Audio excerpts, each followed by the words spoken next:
Well, hello there to all the good people of Ohio and beyond. This is Aaron Knapp, and you're tuned into Unplugged, broadcasting without permission. This is a place where the truth gets louder and we dig deeper, and where we always remember be lawful, not awful. If you want the full stories, the documents, the videos, and everything they don't want you to see, head on over to AaronKnappUnplugged.com, my new home for every investigation, every episode, and every update. And while you're here, be sure to like the video, follow the page, and hit subscribe, and share this with someone who needs the truth. We're building something real here. We're building something fearless, and we're doing it together. Welcome to Unplugged. Let's kick this thing off. Plug with Nap. Yeah, we cut through the noise. No script, no leash, no polished decoys. Broadcasting without permission. We don't ask. We lift the curtain and we drop the mask. Unplug with Nap. Yeah, we cut through the noise. No script, no leash, no polished decoys. Broadcasting without permission. We don't ask. We lift the curtain and we drop the mask. Unplug with Nap. Yeah, we cut through the noise. No script, no leash, no polished decoys. Broadcasting without permission. We don't ask.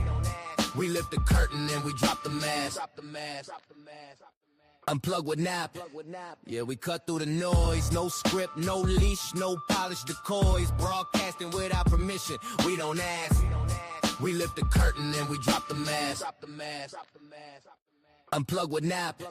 Yeah, we cut through the noise. No script, no leash, no polished decoys. Broadcasting without permission. We don't ask.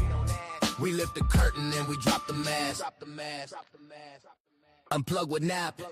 Yeah, we cut through the noise. No script, no leash, no polished decoys. Broadcasting without permission. We don't ask. We lift the curtain and we drop the mask. Unplug with Nap. Yeah, we I'm just noise, no script, no leash, no I'm just throwing some links out there real quick. We don't ask. We lift the curtain and we drop the mask. Unplug with Nap. Yeah, we cut through the noise. No script, no leash, no polished decoys. Broadcasting without permission. We don't ask. We lift the curtain and we drop the mask. Unplug with Nap. Yeah. All right, hey, good evening there, Lorain, Ohio, and beyond. Everyone out there in the world, welcome to Unplugged with Aaron Knapp. I'd like to welcome you guys here tonight, and I want to thank you for tuning in. That's right, folks, I'm out here doing all the best that I can to present you with the news that is the news. And so tonight, we're going to get into our whole story. Now, as I posted online, we're going to talk about a lot of things tonight. We're going to address a lot of different issues. We're going to roll through a lot of different things. And hopefully by the end of it all, we're going to have this thing squared away. So we're going to start out with segment one and what we call the McCann contract and the taxpayer's shield. So we're going to start out with the story of James McCann's legal defense, right? And we're going to go over this throughout the podcast a few times, but it's about a system that treats power as a shared inheritance, not a responsibility, right? So when the City of Lorain chose to use public money to fund McCann's private legal defense in the federal civil rights case of Knapp v. City of Lorain et al., and they also did it for Levac, it wasn't just bureaucratic negligence, right? It was actually a calculated display of institutional solidarity, one that should deeply concern every resident of this county. Now, I get it. A lot of you don't agree with me, or you do, but we're going to go over this story tonight. We're going to get down to basics, right? McCann, the former police chief, is being sued in his personal capacity for alleged retaliatory conduct and civil rights violations, and these are not run-of-the-mill workplace disputes, right? There's serious allegations involving constitutional abuses, the kind of claims that strike at the heart of public trust. Now, he retired in September, well before the contract was approved. And the suit that I filed alleges that he, as an individual, under 42 U.S.C. 1983, not as a city employee, right? Not as chief police, carrying out municipal duties, because what he did was not that he actually did this as a vendetta. And that makes it personal, and that takes away the city's responsibility in that area. Yet, despite that clear distinction, the city of Lorain awarded him $5,000 in taxpayer-funded legal defense. And Levesque. Think about that. That's your money. They won't spend $6,600 on storage fees for transparency in their video files, but they'll do it for this. So the Board of Control, that vote that approved Rosenbaum's contract, and that's the lawyer, by the way, for McCann. Some other guy, Patchich or something, is like the lawyer for Levesque. But the Board of Control that voted to approve that contract included none other than Mayor Jack Bradley and Safety Service Director Ray Carrion. Now, interestingly enough, both those people are named as defendants in that same lawsuit. That's a problem. So let's say that again. Public officials who are being sued as individuals, right? Not as public officials, for violating civil rights, voted to authorize Ray Carrion and Jack Bradley, Mayor and Safety Service Director, voted to authorize taxpayer money, your money, taxpayer money, for their co-defendants, private legal counsel.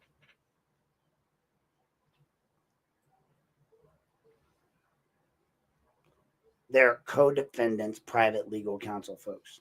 Not only is that deeply problematic, right? It appears to definitively and directly violate Ohio Revised Code 102.03D and E.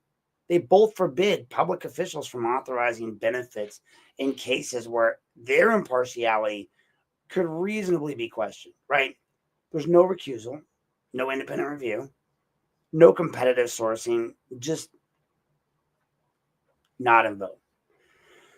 Now, the city never explained why its law department couldn't represent McCann. I know why. It's because they're conflicted as hell, because they're all involved up in my shit, too. They're, like, buried so deep in my asshole, you'd think they were, like, I don't know, a piece of corn stuck up there or something. But there's no public documentation showing that McCann's actions were ever even within the scope of public duties or his former duties. Typically, municipal legal representation hinges on that scope of duty review, right? They have to do a formal determination that his alleged actions occurred as part of the official's public job. Now, in this case, no such review was ever made available. The city never disclosed any legal memorandum justifying the expense. It just said, approve it, silently and without scrutiny. Now, the key fact here is the mayor and Mr. Carrion both are the only people in the city with the authority to do that, up to a certain amount of dollars. I think it's like, Karen knows, I think it's like 50 grand or whatever, but maybe it's only 25. I don't know. They can approve 5,000 for sure without city council ever having to worry about it. No one would have ever seen it if Garen hadn't posted it and I hadn't seen what Garen posted, because he looks at that stuff for me. What's more troubling, though, is the person selected to receive this no bid contract, right, is none other than the famous Jonathan Rosenbaum. Rosenbaum, he is no stranger to controversy, right? He's the former prosecutor who pursued the Head Start case against Nancy Smith and Joseph Allen. And that case was built on suspect testimony and was kind of devoid of all physical evidence. But hey, that case unraveled after decades of litigation, leading to Smith's eventual exoneration, right? She's been exonerated. Say what you want, but she has. Rosenbaum has never conceded fault. He's never acknowledged the prosecutorial overreach. He's never faced institutional discipline. And now, years later, he's back in the legal spotlight. Not as a prosecutor, but as a taxpayer-funded defense attorney for a city official accused of civil rights violations who no longer works for the city. Rosenbaum's appointment is not incidental, right? It reflects a deliberate decision to shield institutional actors from familiar and politically safe hands. So the optics are damning. A former prosecutor with a history of aggressively defending the status quo, Rosenbaum, is now chosen to represent a former police chief in a lawsuit that threatens to expose deep systematic failures. His proximity to the political figures like Bradley, Carrion, Rosenbaum should have triggered these ethical safeguards. But in Lorain County, familiarity is a protection, folks. It's what you expect. Old ties become new contacts and contracts. Old roles become new shields. The message to the public is unmistakable, folks. It's when power is at risk, the system will close ranks. It will not explain. It will not recuse. It will not review. It will protect Rosenbaum's return. And under these conditions, it is not a redemption arc, right? It's a reminder that Lorain's legal and political circles remain tightly wound, where loyalty often outweighs merit and silence is more valuable than scrutiny. And the use of public funds, in this case and others, is more than just an ethical lapse. It's a structural failing, one that illustrates how public institutions in Lorain and Lorain County continue to operate in this fog of selective transparency, right? Where decisions are made quietly, contracts are awarded strategically, and accountability is almost always deferred to the next guy. Until that changes, every vote like this one is not just a line item on a budget, right? It's a symptom of a culture that the public sees public money not as a trust, right?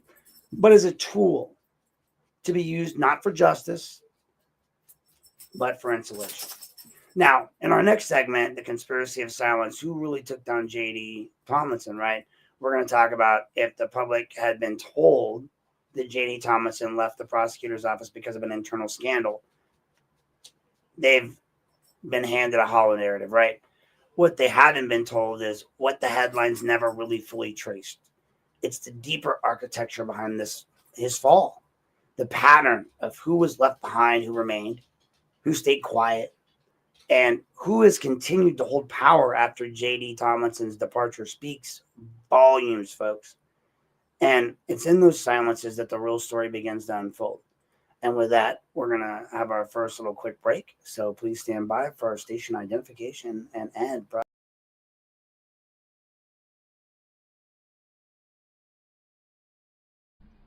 Hey there, folks. If you really want to know what's happening in your hometown, the place to go is Lorain Daily and Vermilion Daily. From city council and school boards to local businesses, community events, and neighborhood stories, these outlets cover what the big media ignores. This is hyper-local news for real people in real communities. Visit Lorain Daily and VermilionDaily.com today. Read it, share it, support local journalism, because your community deserves coverage that actually lives here. Hey there, folks. If you really want to know what's happening in your hometown, here.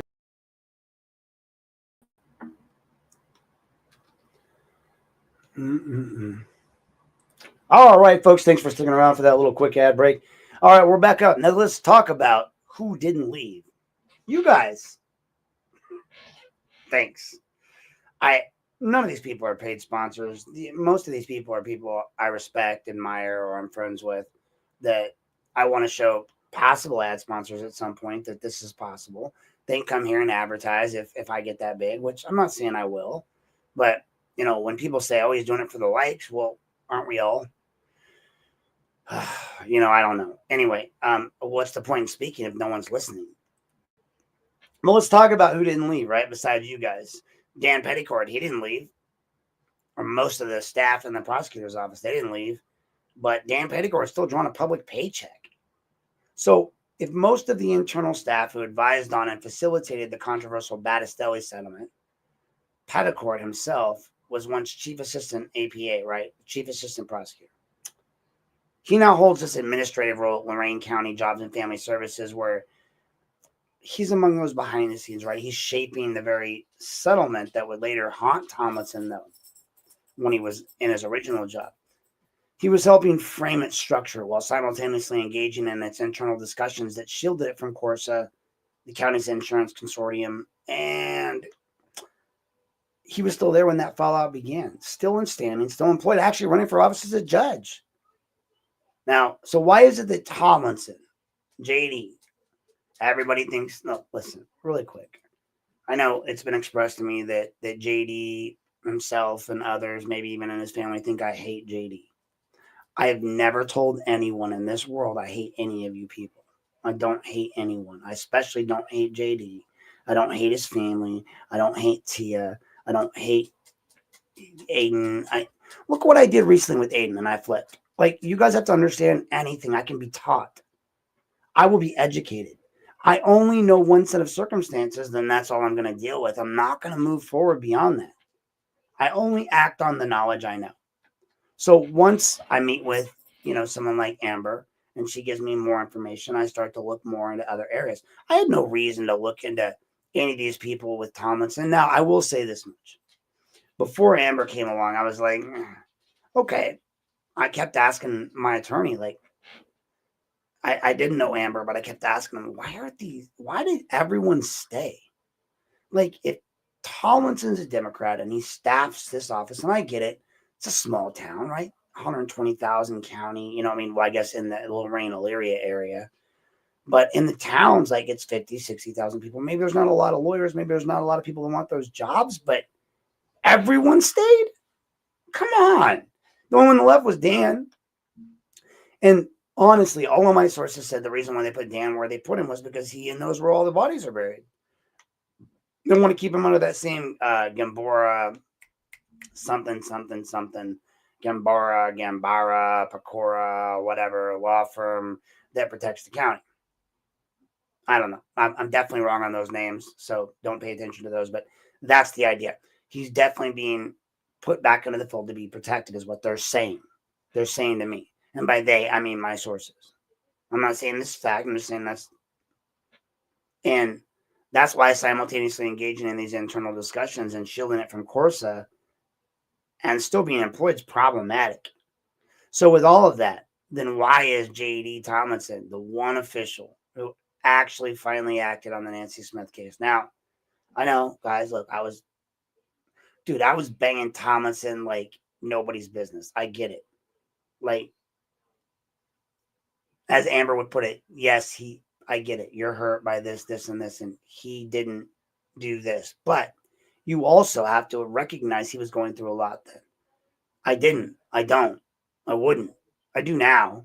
I see it now because I'm researching it. But in the moment, a phone call would alleviate that. Communication. We talk about that all the time with people. Communicate. Let people know what you're doing. So why is it that Tomlinson, the one official who acted on this Nancy Smith case, right? I'm like, I didn't look into it at the time. I didn't look in the Ohio 4. I was just kind of scratching on it. And people who dislike me were scratching on. I don't want to steal their thunder or their stories. I don't want to go after people in that way. I want to address the news. I want to address what we know. I don't want, look, even if you are someone I'm talking about online, I don't dislike you. I'm just addressing what I see as the facts. We can figure it all out together. And at the end of the day, come up with a conclusion. But again, Tomlinson, he's become this lightning rod for institutional blame. Everyone says it's him. And I joined in on that. I discussed that earlier, like, and why I discussed it. But now I can't help but see that he's the lightning rod. I mean, why is it that when the media frenzy started, it was only JD's name in the marquee? Could it be Satan? I'm just kidding.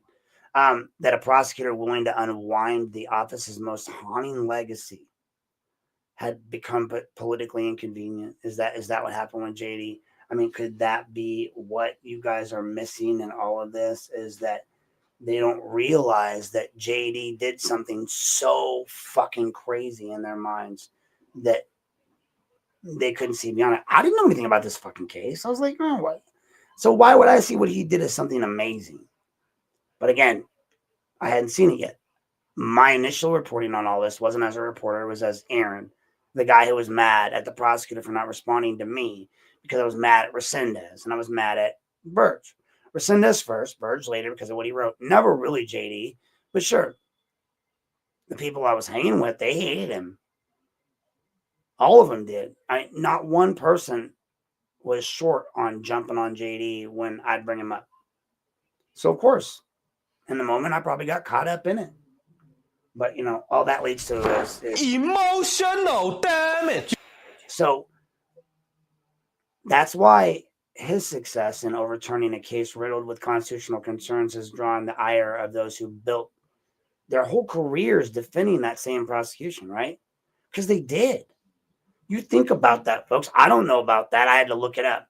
So Rosenbaum, Jack Bradley, all these names that keep floating up. Montalon, these different detectives, these different, Cel Rivera, Amber Smith, aka Amber Bronish, Nancy Smith, aka the woman who got totally screwed, Joseph. I mean, listen, nobody wants to talk about him. The black man that everybody trashed. We talk about the white lady, and I appreciate that because she got screwed just as bad as he did. What about Joseph Allen? That man had to leave. I mean, I've read this stuff. Anybody that reads this stuff, if you have even 2 brain cells, you read it and go, what in the absolute fuck did y'all do? Cell knew it. That's why he gave the recorder to Amber. But now, much to my well, listen, I can't say JD wouldn't have been a good prosecutor at this point because I don't know anymore what I know. I do know this. I know that I didn't want JD as prosecutor and Resendez as sheriff because I don't think Resendez is a quality human being in everything that he's done. I feel like while he may be and have done great things in his career, I feel like he, like many others in this town, in this city, in this county, have allowed themselves to be influenced by the powers that be, right? You look at, everyone in Hall's campaign knew about Drinky Winky and all these other things. They were sending me so much information. Again, how do you think I learned about Coonrad? So I'm getting all this knowledge from inside the campaign. And everyone's treating me like a god. They walk up to me at these events or shaking my hand. I'm overwhelmed by this. But enter Tony Sillo, a man with long institutional ties. He's publicly challenged the exoneration of Nancy Smith, right? The fact that Sillo did this. Sillo's 2025 motion to vacate the court's prior ruling was framed as procedural correction, right? But it felt like something else. It really felt like a warning shot across the bow. It was a signal to others in the building that rocking this boat, revisiting the past, or undermining old guard narratives will come at a cost to you, your career, and your life. Because make no mistake, Sillo is not some rogue actor, right? His decision to challenge Smith's exoneration, it dovetails with a broader pattern.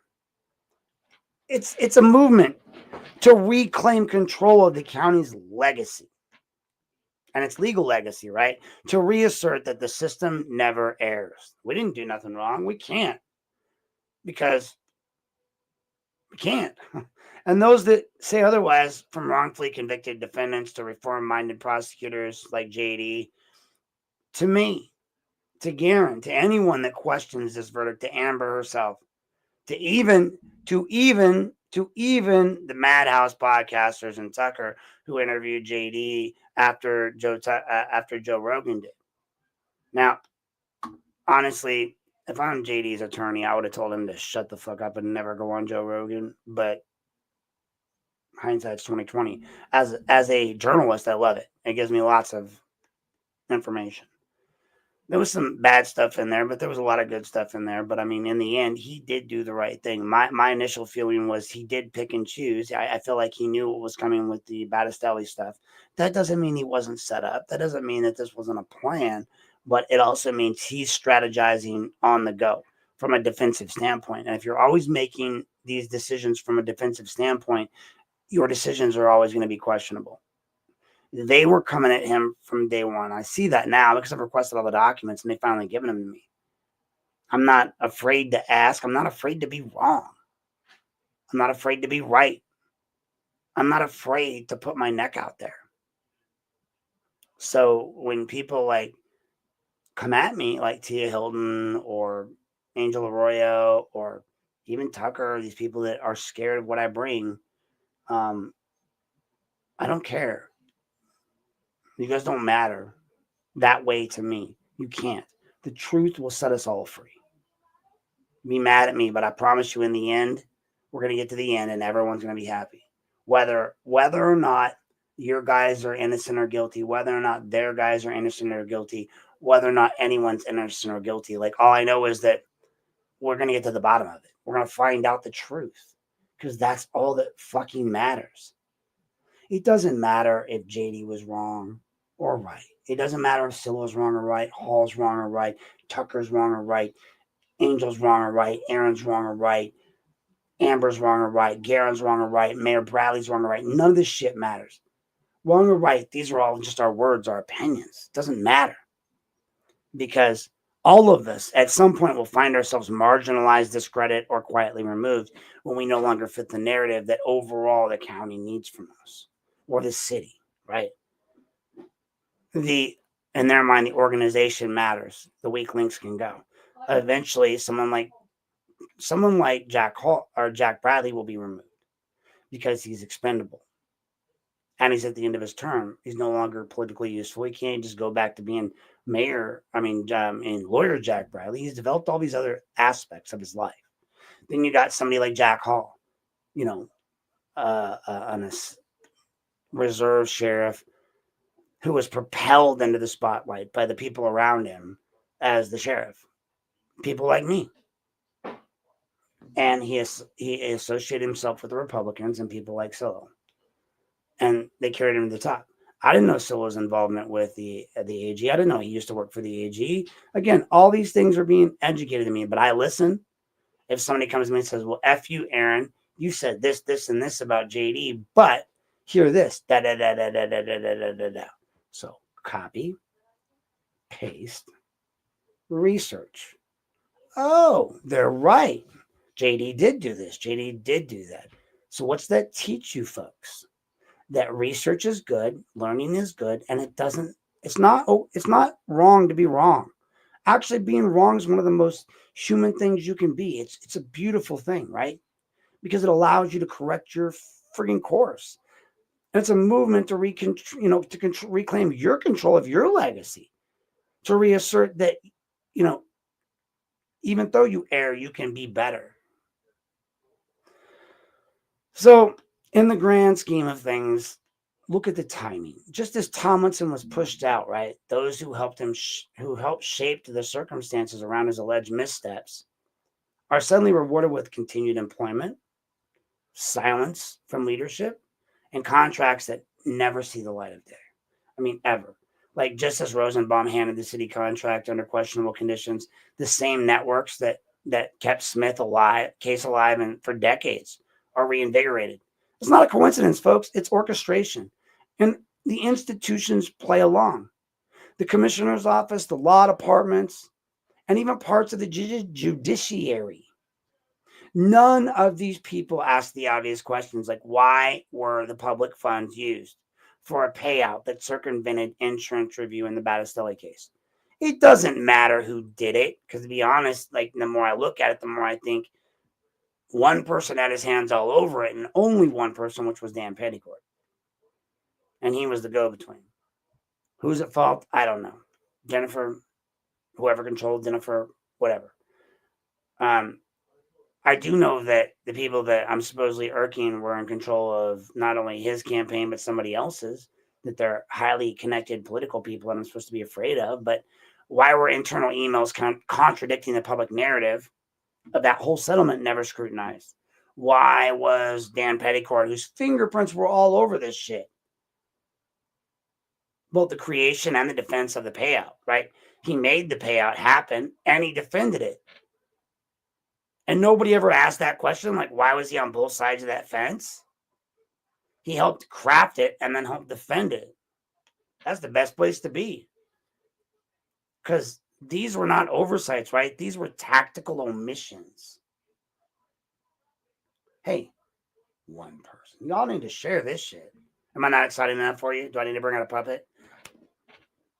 Anyway, if you think that this is about partisan politics, think again, folks. It's about institutional preservation and about loyalty to power rather than truth. It's about an ecosystem of public officials who understand that survival comes from not from integrity, but from compliance. Sorry, I mean, this is going to be a long one anyway, so it's okay. They'll come back. It's going to raise the question that hangs over every inch of this story. So it's the question that Amber's made me ask and others have made me ask. And I'll admit, I didn't want to listen to it when the Madhouse podcast had JD on there because the Madhouse podcast has recast me as the villain in the story of somebody because of their regulars doing something for them that they shouldn't have done. Again, you can question all you want whether I deserved it or not, but that's why I didn't watch it. So J.D. Tomlinson, was he removed because he violated the law or because he disputed this long-standing culture of unaccountability? Was his fault orchestrated partly through me as a weapon, not because he failed, but because he succeeded? Maybe it's because he dared to ask the one thing that he shouldn't have asked, whether the institution he served was capable of even making good decisions about a reckoning of their own history, right? Maybe JD became the scapegoat because when a man is punished not for his misconduct, but for attempting reform, it's not a scandal, it's a coup. And Lorain County's owed an explanation by far. We are. Not from the man who left, though, JD, but from those who stayed behind. You know, I have to ask, why is his staff all still here? Everyone. Why is JD gone and the outcast now? That's a good question. I think it's a legitimate question that deserves answering. Why is they still care about him other than that decision? So that brings us to segment 3, the obsession, the shift, and the lesson of self-education. And to truly understand how this story evolved, we have to talk about the year that it changed everything. And I think it was the 2022 election, or maybe it was in 21. I don't know. Anyway, it wasn't just a political contest in Lorain County. It was a proxy war over who would control the narrative about truth, power, and justice.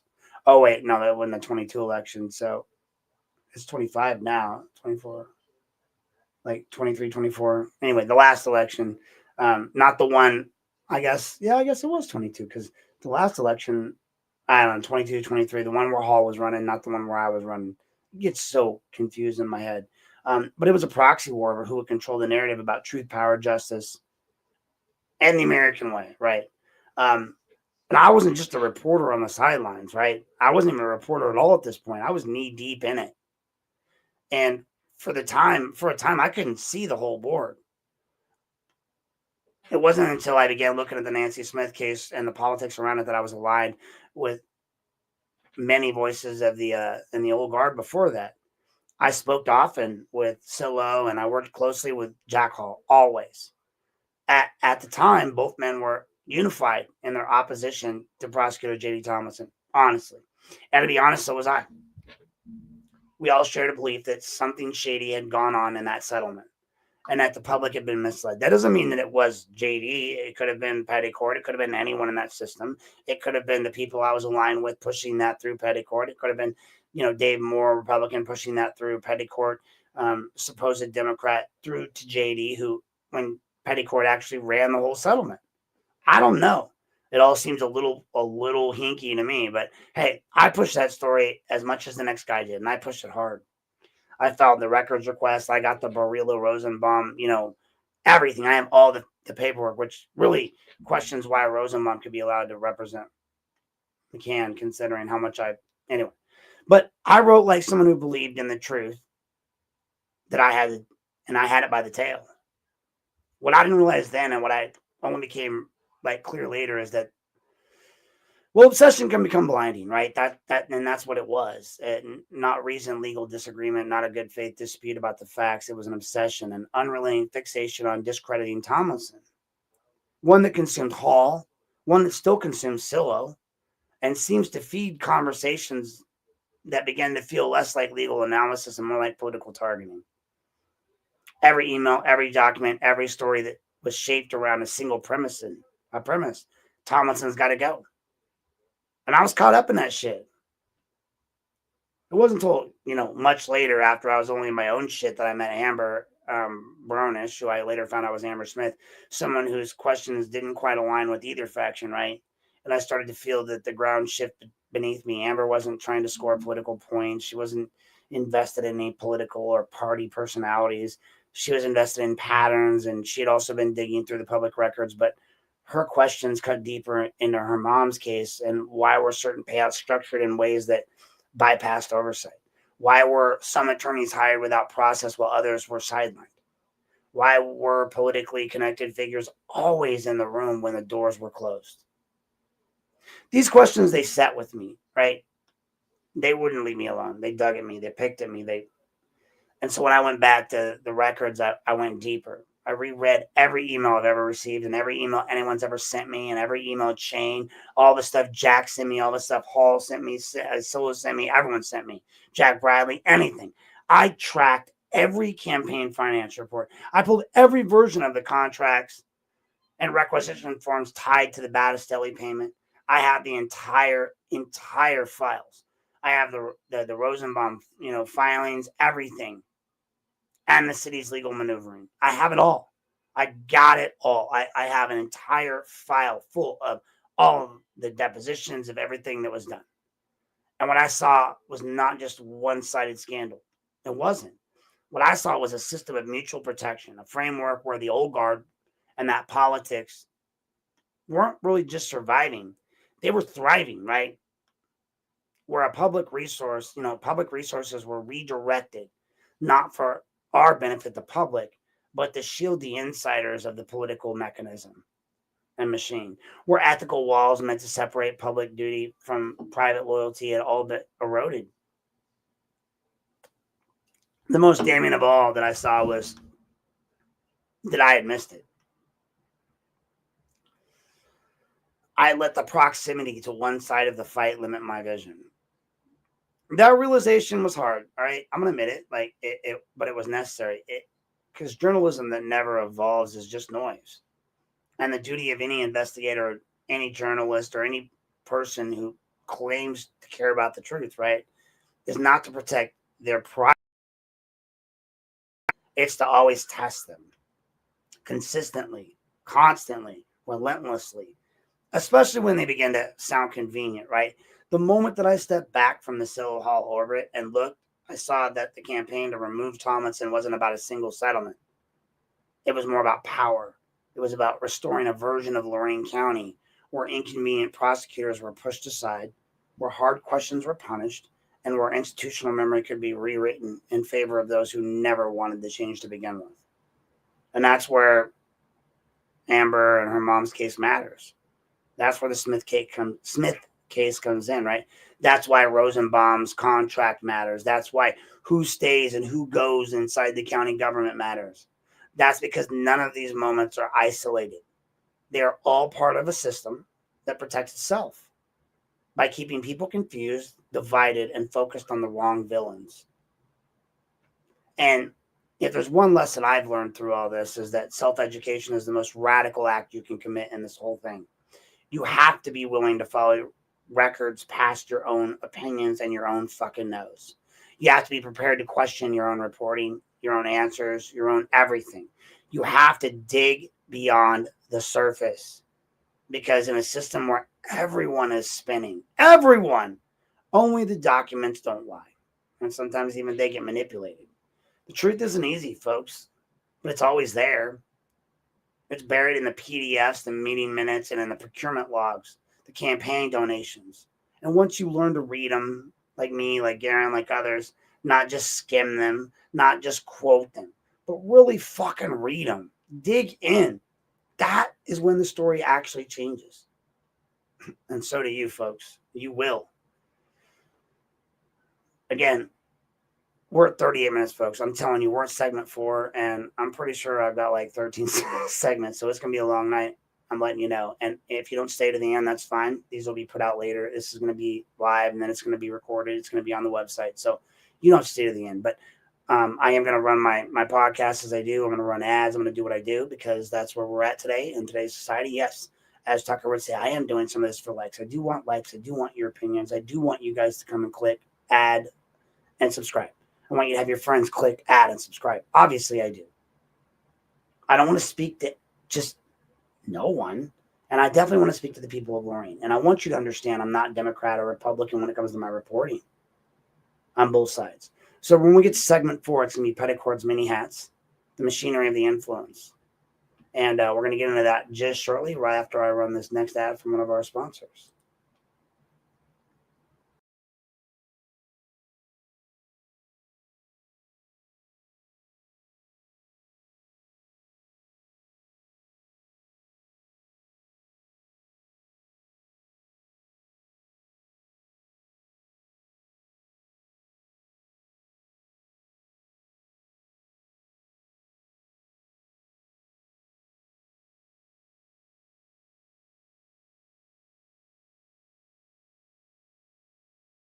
Here at Unplugged with Aaron Knapp, we like to thank our sponsors.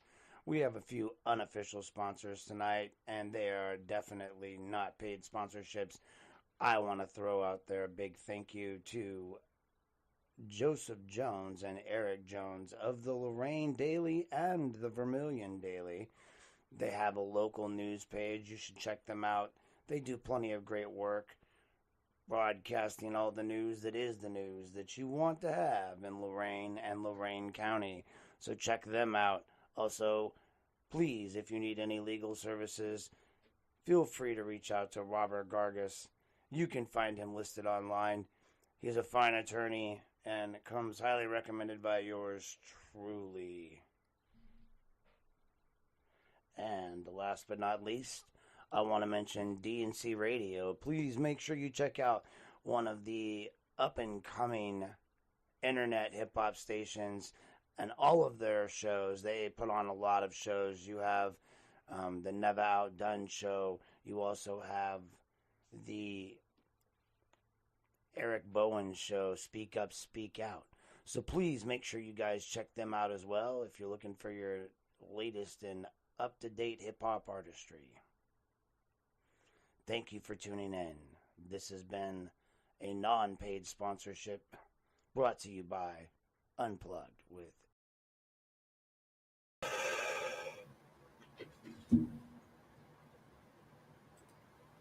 All right, guys, welcome back. So we're going to talk about Rosenbaum here. And we're going to go on from Rosenbaum to the next. So if Rosenbaum is the face of Lorain County's prosecutorial legacy, then Dan Petticord himself would be the quiet hand behind the curtain. He's not a name most of you would recognize, right? But in the grand scheme of things, that's exactly why his story matters. Petticord has operated for years in the gray space, this between legal advice and institutional strategy. Lorain County, and in this county, that space is where power is preserved. Petticord served as the APA, the chief assistant prosecutor, during the period when Battistelli's settlement was pushed through the county's board of commissioners. That payout, as I've reported multiple times extensively and others, was structured in a way that avoided public transparency. It was processed as a contractual expense, not a legal settlement, meaning it was bypassed the whole insurance review. It taught me a lot about where I actually filed. And limited public scrutiny. It buried any admission of liability, and emails and requisition metadata shows a lot of last minute changes, curious timing, and a broader effect to sidestep formal oversight, right?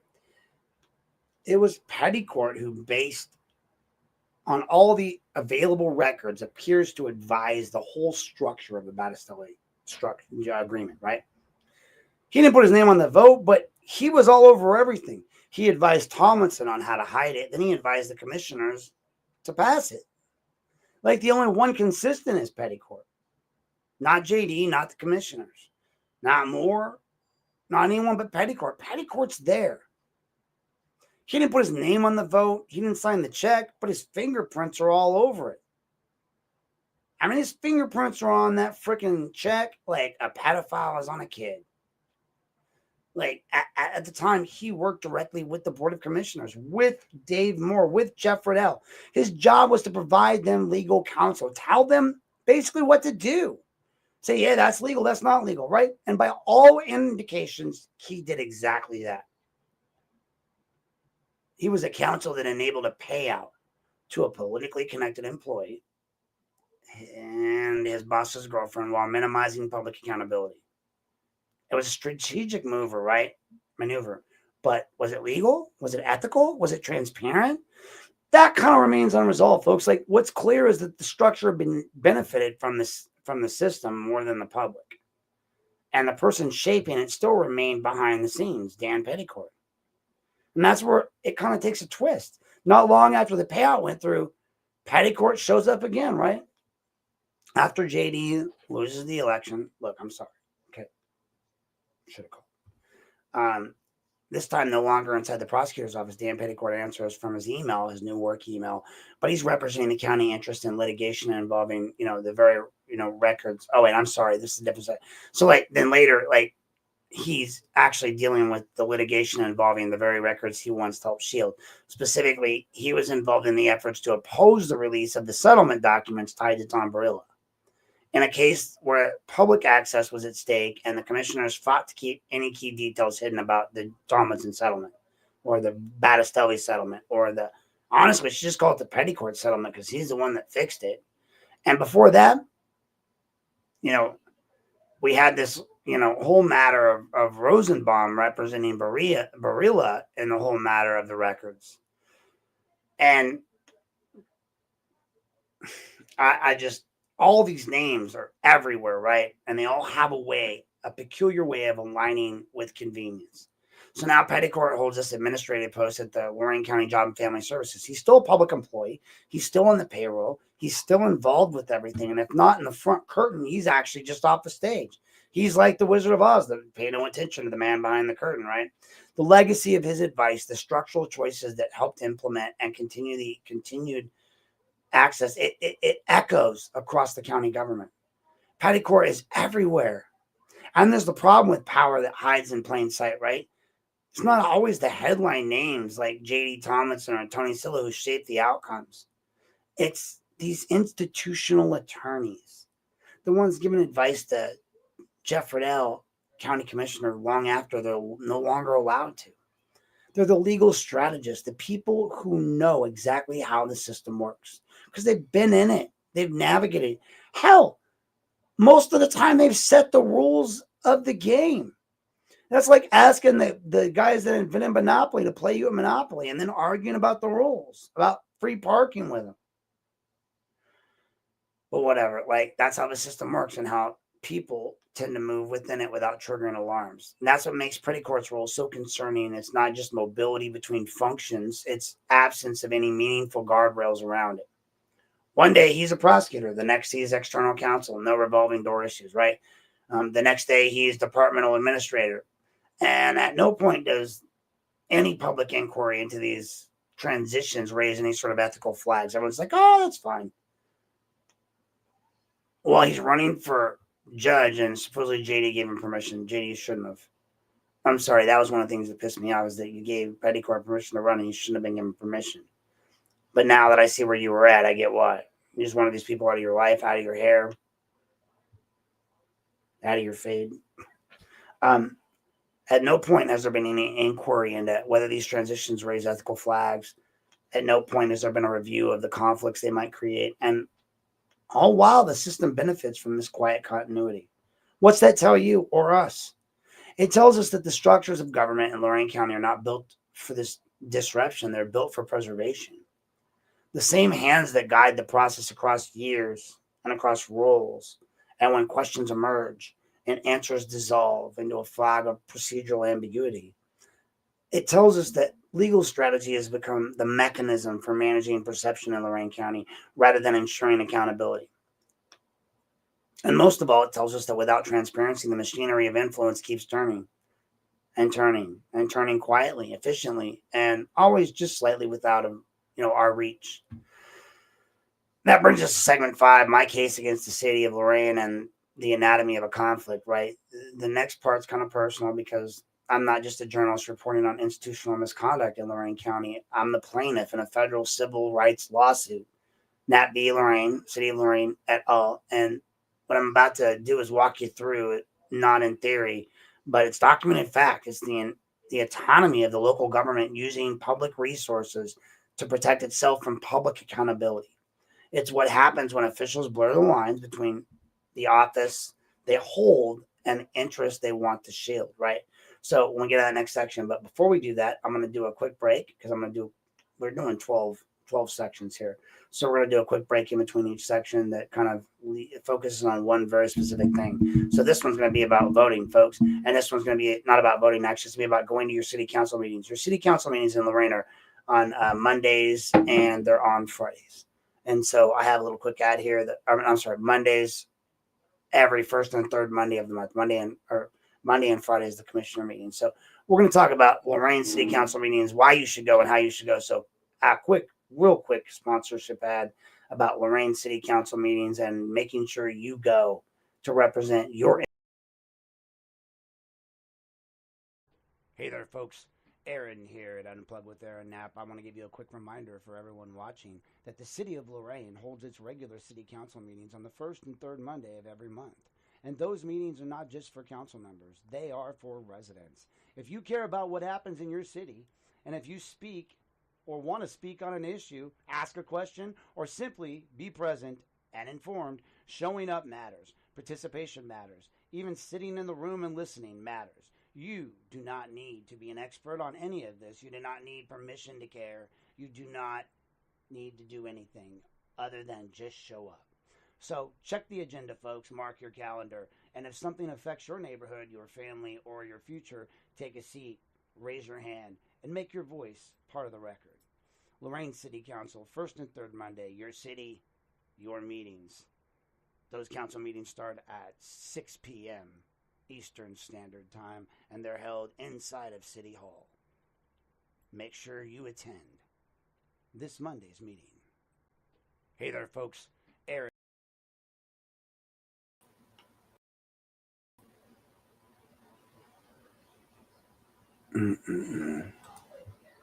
Alrighty, guys. Welcome back here to Unplugged with Aaron Knapp. We're going to begin with the lawsuit itself, right? That's the defendants in my case include the City of Lorain, and several of its officials in their personal capacities, right? Meaning that they are being sued not for actions taken in their professional roles on behalf of the city, but for the actions they allegedly violated constitutional rights under color of law. And that's important because this distinction is critical. When someone is sued in their personal capacity under 42 U.S.C. 1983, they are not entitled to automatic taxpayer-funded representation unless very specific criteria and legal thresholds are met, right? And that's what happened here in Lorain, actually defied those boundaries. The city's Board of Control, which includes your mayor, Jack Bradley, and Safety Service Director, Ray Carrion, voted recently to authorize $5,000 in legal services and contracts for former Chief James McCann.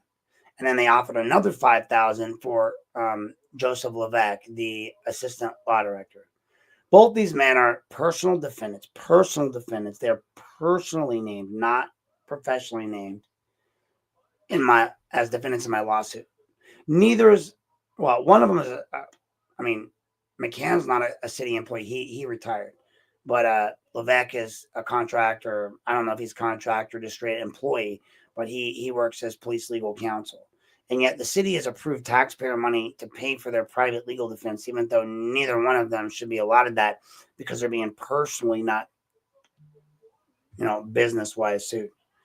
Now, there's no independent review of this charge because the mayor can sign off on whatever he wants below a certain amount of money, but no ethics board signed off, no third-party legal opinion clarifying whether these qualified for city-paid defense, right? The law department didn't weigh in. What there was instead was a vote by two officials who themselves are defendants in the same lawsuit. That's where it gets weird. Let that sink in, folks. Mayor Bradley, and Ray Carrion, our safety service director, both are named as co-defendants alongside McCann and Levesque in that very same lawsuit, right? And they use city authority to fund the legal defense of their fellow co-defendants. That's not just questionable, right? That's not just a questionable act of political solidarity. That is a decision that appears to violate Ohio Revised Code 102.03D, which states that no public official shall use their position to secure anything of value that can improperly benefit themselves or others. It also raises serious concerns under subsection E, which prohibits public officials from participating in matters where their objectivity may reasonably be questioned. Now, that's not some obscure technicality, folks. That the law's clear. When a public official is directly involved in a matter that implicates their own legal exposure, they are expected to recuse. That didn't happen here. No recusal, no deliberation about the ethics of approving taxpayer money for your personal co-defendants in a matter, to provide defendants, lawyers to these defendants who are your co-defendants, which could affect the way you're seen in this case. Just as a business as usual vote, right? Mayor Bradley and Ray Carrion, it's like, whatever, fuck it, not our money. Logged as city minutes as if it were routine. But it's not routine. It wasn't extraordinary. I mean, actually was kind of extraordinary, right? But not in a good way, kind of in a bad way. Like, the city has also never explained why it bypassed its own law department, or why there were no documented scope of duty reviews for either McCann or Levesque.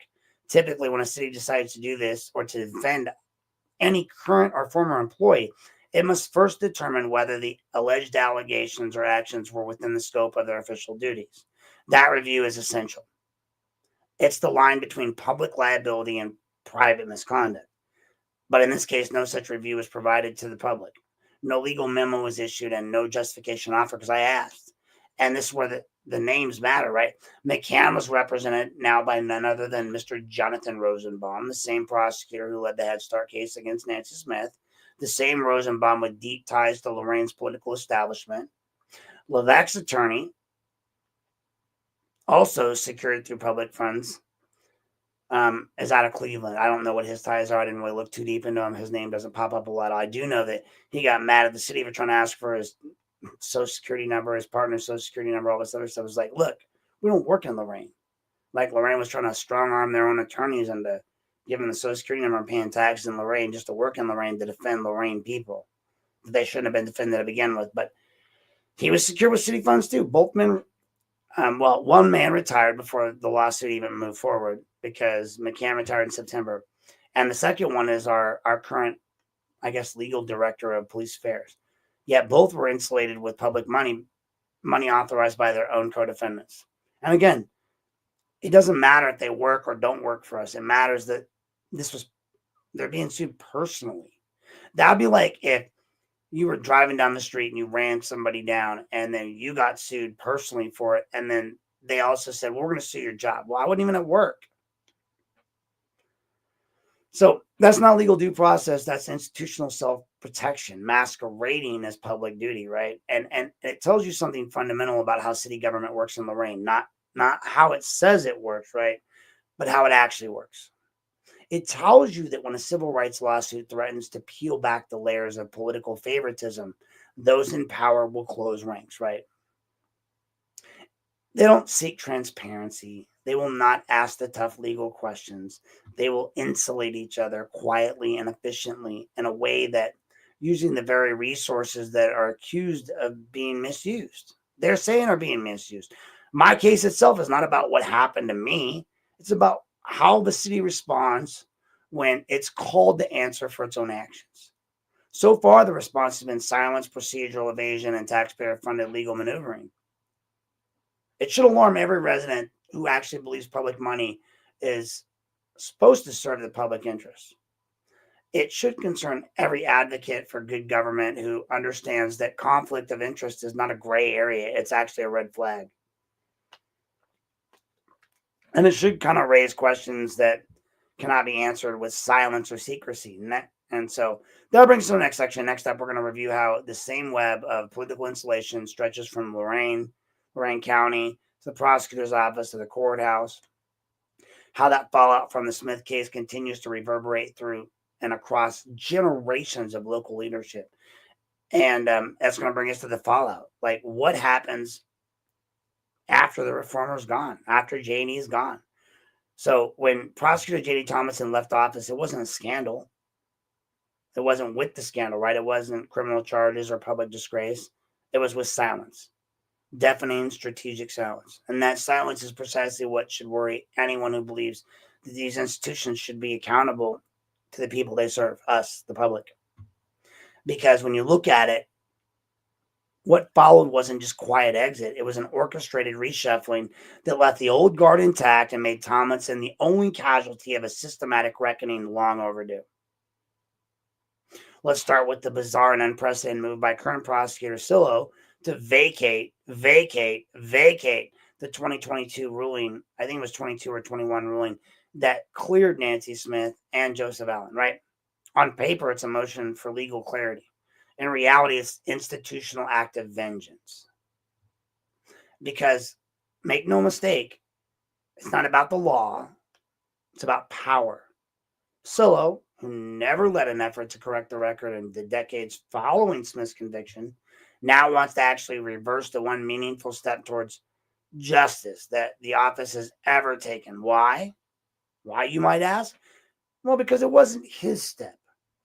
Because it came from JD. And in the politics of Lorain County's courthouse, nothing's more threatening than someone who dares to right a wrong the system was built to preserve, right? And yet, while Tomlinson's gone bye-bye, the machine around him still remains. Dan Petticord still got a job and draws a county paycheck. He works over in Job and Family Services, right?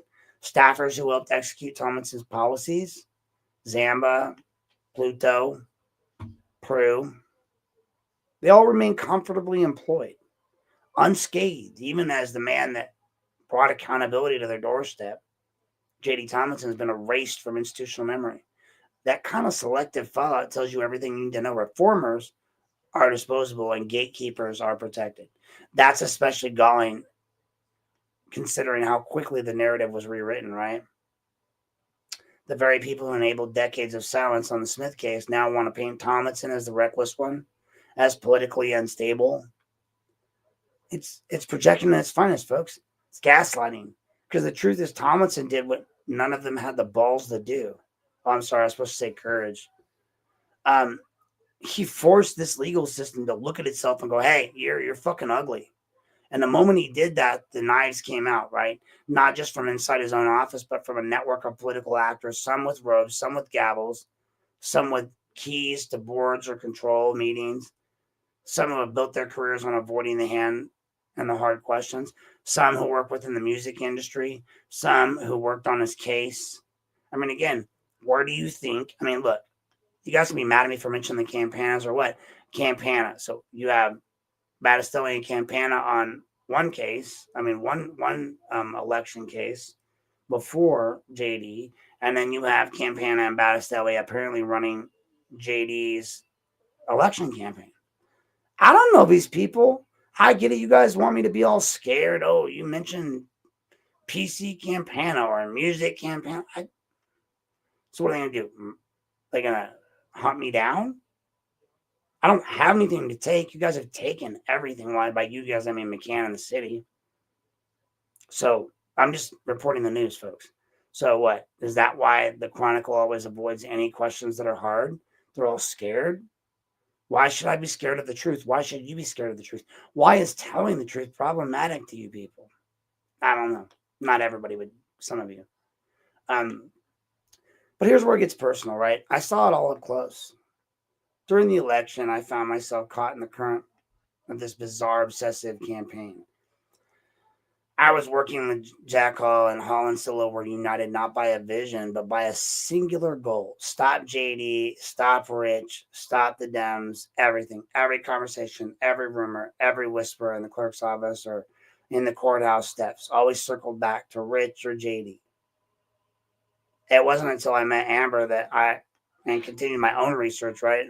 Which I've done a lot of, right? It's not just her. But she does make me look at some people like the Madhouse podcast with a different light.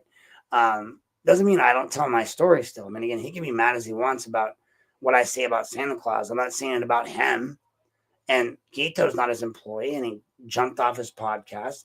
The video clearly shows him standing by. He even admitted his own family was mad that he stood by while I got my ass beat. So none of that's untruthful. I'm just telling the story. I'm not saying say I'm sorry, right? I'm not saying Aaron wasn't wrong for being in your bar. I should have known better. You're right. I shouldn't have gone to a bar that was going to overserve me and allow people to beat me down and then not call anyone when I was beat down. I shouldn't have. It's my fault. I was wrong. I admit that. My bad. But this is the whole problem, is that our current system is allergic to sunlight, right? And that's why this segment matters, because it's not about what happened to JD. It's about what happened to It's about what is removal allowed to continue to survive, right? The same attorneys in his office, the same power brokers, the same political choreography. Petticord, for instance, wore multiple hats. Once counseling the commissioners about transparency and then defending Barilla's, no, but that wasn't him. Then defending his actions to insist that talking to Jeff Riddell when he was no longer counsel to Jeff Riddell was okay. And that's not resume, that's strategy, and that's kind of scary. And in Lorain County, we don't retire bad ideas. We recycle them and we reuse them. The McCann contract and the Battistelli settlement, Rosenbaum's reappointment, none of these are isolated events. They're warnings. They're signals of warnings. They're proof that reformers will always face more scrutiny than the systems they're trying to fix. But hey, here's the thing, folks. Silence only works when no one's paying attention. This platform, this story, this work, that's how we break the silence. That's how we make sure that next time somebody like Tomlinson walks into the prosecutor's office, they don't do it alone. They do it with the full weight of the public record, the full weight of public awareness, and the full weight of the public demand behind them. If you elected him, you should have supported him. I wasn't around when he got elected. But because the Lorain County deserves a justice system that defends the innocent and not just the powerful folks. It's up to us to make sure that happens. Not JD, us, the people. You want to put it on them. You want to put it on even on Silo. It's not their problem. We should elect people that are going to make it their problem. Coming up in our next part, we're going to talk about how that pattern of insulation and selective punishment has shaped my own case against the City of Lorain, and how that contract approved behind closed doors could change the way that we think about public accountability here in Ohio and in Lorain and everywhere, right? We're going to get into the personal stakes and public questions about my case against the City of Lorain. And we're going to talk about when I first filed Nat v. City of Lorain et al. It wasn't about a lawsuit. It was about a line drawn in the sand. It came after months of public record battles, whistleblower interviews, and escalating series of retaliatory maneuvers that started the moment I began asking questions the city did not want answered. What this case represents is not just my personal defense of civil liberties, but a confrontation on how power operates when cornered. The facts are clear. I filed a federal civil rights lawsuit under 42 U.S.C. 1983 against McCann, against Weitzel, against Bradley, against Carrion, against, the City of Lorain as a whole. And as James McCann, the former police chief. And when I named him and all these people, and Joseph Levesque and McCann and Bradley and Carrion as defendants, each one of them was sued in their personal capacity. The allegations include targeted retaliation and interference with protected with a protected contract, tort contractual interference, right? And abuse of state power under color of law. These aren't procedural missteps. They're constitutional violations rooted in a culture of bureaucratic intimidation. But the City of Lorain, its response to the lawsuit tells a deeper story. Instead of respecting the independence of the judiciary or ensuring fair and lawful representation in the Board of Control, Bradley and Carrion, quietly or not so quietly, how you want to look, approve taxpayer funding for legal counsel for McCann and Levesque. Not through public bid, not through transparent process, but by awarding $5,000 to each lawyer, so $10,000 total, outside contact for outside counsel for Levesque and McCann. That raises two immediate problems. First, McCann and Levesque are sued as individuals, not as representatives of the city. Again, that'd be like getting a lawyer from the city because you got in trouble for messing with someone's house. It's your problem, not ours. So, not as representative of the city, you can't get city help. Federal law under 1983 is explicitly designed to pierce through that institutional shield and hold those government officials accountable in their own names, not as government officials, not as the public. So when I'm suing, the only person that's getting sued as the public eye is the City of Lorain. And that is why these kind of suits don't automatically entitle these defendants to city-paid representation. Second, the people approving the contracts, Bradley and Carrion, these jackasses are also defendants. They signed up on legal protections, not just for themselves or for their colleague, right? But for people that are their co-defendants. That is literally, absolutely 1,500% textbook conflict of interest. It flies directly in the face of the Ohio Revised Code of 102.03 D&E, which prohibit public officials from participating in decisions where their objectivity is compromised. They didn't recuse themselves, no ethics board review, no nothing, no public hearing, just quiet transfers of public funds into the hands of legal defenders tasked with coordinating and containing the fallout. Even if they didn't approve their own lawyers, they approved someone else's that will help do that. That's not how justice is supposed to work. Well, then there's a broader question like, why Rosenbaum? Why did they pick him of all the people to represent McCann? Why bring back a former prosecutor tied to one of its most discredited cases in county history to handle a civil rights defense in 25? What does that say about how the city views the public's demand for accountability? Well, it kind of says they don't give a shit, right? They don't take it seriously. It says they're more interested in considering defenses than confronting like the misconduct that they did. It says that when power's challenged, it doesn't retreat, it reconfigures and it attacks. It's not theoretical conversation for me. I'm the plaintiff. I'm the one who faced the retaliation, the obstruction, and the coordinated attempts to discredit my work from a lot of people. And now I'm watching in real time as the very fucking people responsible for those actions appoint each other legal shields, while the institutions that should safeguard the public interest look the other way. So that brings us to our next segment. We're going to ask, how does a county this small maintain such a large appetite for secrecy? And what does it mean when those same names, the same roles, the same maneuvers show up case after case after case after year, right? We're going to get into the post-Tomlinson purge and which people survived and who didn't and why. And, you know, what happened when he left office. That's going to bring us to our next break in our long-winded podcast tonight. And we're going to pray that you stick around for a couple of minutes while I play our next sponsor's information for you.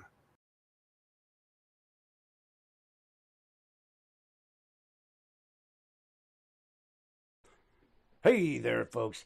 Here at Unplugged with Aaron Knapp, we like a good beef just as much as the next guy. And all jokes aside, a good beef is a good beef, and I'm not going to have a cow about it. Here at Unplugged, we can actually appreciate the drive behind a good media beef. Debate gets eyeballs, folks. Friction gets engagement. And let's be honest, sometimes a little tension is just good for the ratings.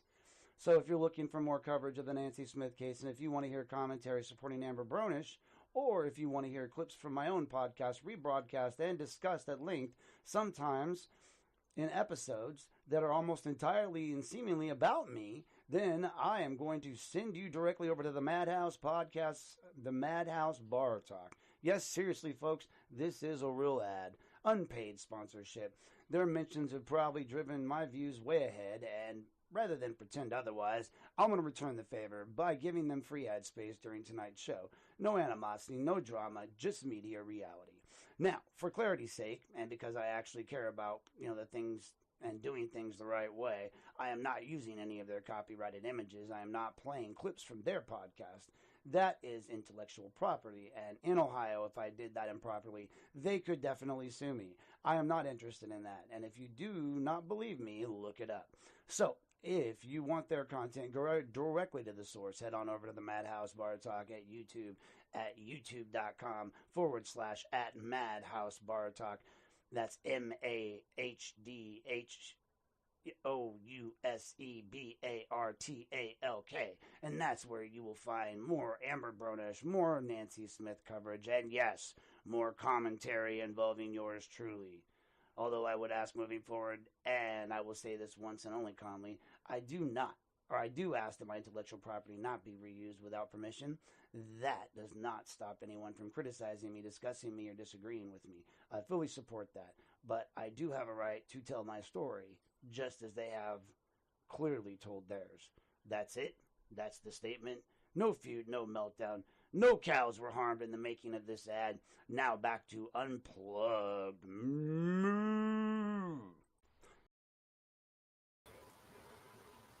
All right, guys, welcome back. Welcome back. Yeah, I know. Whatever. I like to be a little funny sometimes, you know. And honestly, as I've said 1,000 times to everybody, I don't dislike anybody. I don't have a beef. I just tell the stories, the news, whatever's factual. Not worried about anything else. So go over, check it out. Look at my podcast. Check out all of the things they're doing for me. I mean, one of the things they posted about me, according to what they posted, had 21,000 views. Like, that's just good advertisement. So if I am doing what they claim I am, which is looking for likes, which we're all online. I mean, why would you be online if you didn't want likes? Then yeah, that's what we're doing, folks. So we're gonna get to the next part here. JD Tomlinson left office in Lorain County in I think it was 24. He didn't just lose an election, right? He became the first prosecutor in decades to publicly admit the office's role in the wrongful conviction, and they actually tried to correct it, right? And for that, he paid the price. But the story of what happened after Tomlinson's exit isn't as important as the firestorm that led to it.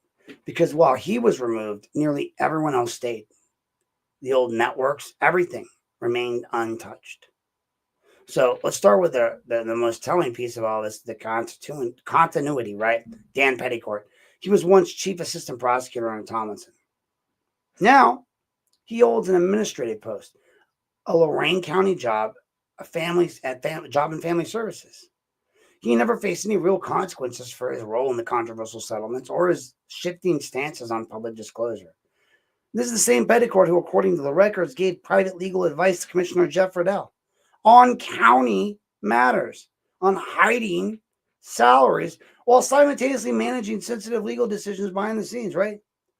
This is the same Petticord who identified as the architect of the Battistelli settlement, basically through his own emails, and the settlement's legal structure, a payout still under public scrutiny. Yet when the dust all settled around that whole situation and the Smith exoneration and the institutional blowback that began, Petticord was like moved laterally.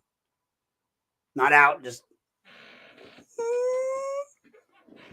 no Dan here. Now let's look at the current prosecutor, Tony Sillo, my buddy. Within months of taking office, Sillo filed a stunning motion to vacate the exoneration of Nancy Smith. Exciting. That legal maneuver was not just a matter of law, it was a matter of a message, a shot across the bow. It signaled that correcting institutional error is not politically unpopular, but it's professionally dangerous. Silva didn't just walk back Tomlinson's position, he attempted to erase it entirely, to claw back the exoneration that had been legally granted after years of public and legal reckoning. And that kind of institutional retaliation doesn't happen in a vacuum. It happens when the system itself wants to make sure no one else gets that same friggin' idea, right? And I'm going to say this real quick. Like, I get it. Oh, yeah, okay. You guys all remember that little news story about supposedly Silla went after Tomlinson for representing a client he supposedly wants prosecuted. All right. Imagine I believe you cared about that shit. Because that's some Aaron level nitpicky shit, right? You found one client JD represented that under his new law firm he can't represent to make money because he once represented him as a prosecutor or went after him criminally. I would argue that if the client himself has no problem with it, signs a waiver, and accepts you as his attorney, there's no ethical violation there because apologies, Mr. Tomlinson. Tomlinson did what he was required by law as prosecutor to do. He prosecuted him. I don't even know if it was him personally. It could have been one of his guys. But under the law, under the code, under the everything, he had to do that. That doesn't mean once he goes back to private practice that it's a conflict of interest. The conflict of interest comes when you're banging somebody or you're doing these other things. Like, those are the problems. So, honestly, from what I know, I could be wrong, but from what I know, JD did not bang that client, both when he was being prosecuted or when he wanted to represent him. But Silo comes after him, right? That was the first thing he did was, you can't represent that guy. And that kind of felt institutionally the first blow, the shot across the bow. We're coming for you, right? And I went, and I'm the one that got all the documents that showed that's what they were doing. They wanted to hide it. They tried. I didn't let them. But that's where we got to talk about Hall. because Hall and Silla are key players during the entire 2024 election cycle. And I'm part of that, unfortunately. Their campaign wasn't about policy or ideology. It was about singularity focused on removing Tomlinson. I saw it firsthand. I covered it. I questioned it. And I also, in the beginning, promoted it. Yeah, I get it. I can see why someone like JD or his family would think that, well, Aaron hates us. I've told Amber and anyone that will listen, I don't hate any of you. Anyone. I don't even hate Tia Hilton. I recently forgave Aiden Fogel. Nobody really gets it. Y'all think I really do have feelings about all this. I have lines in the sand, I guess, codes of ethics. Like that's what defines me anymore. So if you shake my hand and say, I'm sorry, James, I'll forgive everything. I do. You know how many people got mad at me when I forgave Aiden Fogel? They were like, people who don't like him at all, who are always on my side, even one of my best sources, and I get it. I'm sorry, okay, to my best source, Mr. Cobra. You are my best source, and I've talked to you on the phone. I've listened to all of your messages. I have a whole email file designated Sensei Cobra. You're my bro. You're my buddy. No matter what, I never met you in person. I don't know who you are, but you've checked in on me. You made sure I was okay. You've done battle buddy checks. You've been an integral part of somebody's life that you didn't know, almost like we shared a foxhole together. You have a very broad military bearing about you. And from the very get-go, I could tell that there was something in your emails to all of us journalists and all these people that were reporting this that was beyond, you. It was selfless. Because I want you guys to realize this guy is somebody connected in the county, obviously. He has, or she, or they, or whatever, because they're using a voice changer, but whoever this person is has massive connections within the county, knows everything. The requests are too specific to not know it. They are a whistleblower, just like I was, right? And a campaign is not about policy or ideology. It's about singularity. They wanted Tomlinson gone, right? So this kind of information, like I truly still believe, even though my source does not like Aiden Fogel, does not like these people, does not like Tomlinson or these people, doesn't mean that my source is wrong. I feel like all of these people are players in the same game, right? You're all part of the same chessboard. But what they went after Tomlinson on wasn't about ideology, and I saw it firsthand. I was there, knee deep in it, right? I became part of the narrative that they were trying to control, though, in the end. I became part of the whole obsession with undoing Tomlinson's legacy. It wasn't political. It was personal. It was never personal for me. Never, never, never personal for me. I don't have any feelings about J.D. Tomlinson, his family, or anyone. It's not personal. Not even personal with Silla or Hall. Maybe a little with Hall. Okay, look, we'll address that just for a second. Yes, I kind of loved that guy. And yes, I feel highly misled by that guy. I don't know if my spidey sense was off, my emotional awareness, my empath abilities were off, or whether Jack just was that good at fooling me. Or in the grand scheme of things, like in Young Guns, I think it was 2, when Billy turned himself in and the governor's riding off and he goes, he's talking about the governor and him leaving, and he goes like, it wasn't that the governor didn't want to free me. He just didn't have the power against the cattle barons and the sons of bitches that ran the government. I have to say. So I get it. Maybe Jack just doesn't have the power. Maybe Jack just doesn't have the ability to say no to the powers that be. Maybe Jack can't say no to these people. maybe when he provided his wife's credit card statements to me through Nietzsche at the sheriff's office when I was dropping off evidence, where Nietzsche started out the conversation with, "I'll sue anybody that slanders my sheriff." Maybe that's where that came from. Maybe those records are provided for me that I didn't ask for, because I never asked for your wife's credit card records. And what does that prove? It just proves you charged them on your card. It doesn't prove that the commissioners didn't give you the money to pay them off. It does show me that you were there. It does show me that one of my sources was all over that shit, and that source has never been wrong. Right? So Sensei's never been wrong, not once. Yet, Jack, you and I talked so much during the campaign. It pains me at this point. Here's some personal feelings. It pains me to have lost you as a friend. Last time I talked to you as a friend, you recorded me when you were talking about Tia and you were looking to set me up. If you guys really want to look at anybody in this county that's amazingly deceptive, that can truly fuck you, it's your sheriff. It's not your prosecutor. It's not anyone. Look what Jack did. He turned a guy that I'm pretty solid about following the rules, right? That thing I have where the SF 400, where he sent me that statement that had my name signed to it, questioning the SF 400. And he even told me, people came to him afterwards and goes, "There's no way Aaron Knapp knew that." And I said, well, I would have figured it out. I do have law enforcement training. I have all the books. I know it. I got it. But they weren't wrong. I didn't figure it out. He did. He wanted to win. I get it, I guess. I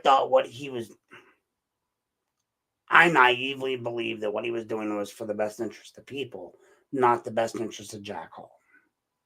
And even if he was doing what was in the best interest of Jack Hall, I still felt he was the best interest of Lorain County over Rich Resendez. And again, now I look back and I go, neither one of them were worth the fucking, worth the time of voting.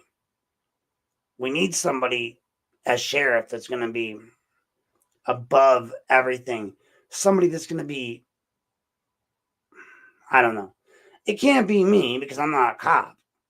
But you got to find that perfect cop, right? You got to find that cop that's like me as a social worker that says, look, I swore an oath. I'm going to do this, this, and this, and this. And this is all I'm going to do. And I know there's been some cops like that throughout history.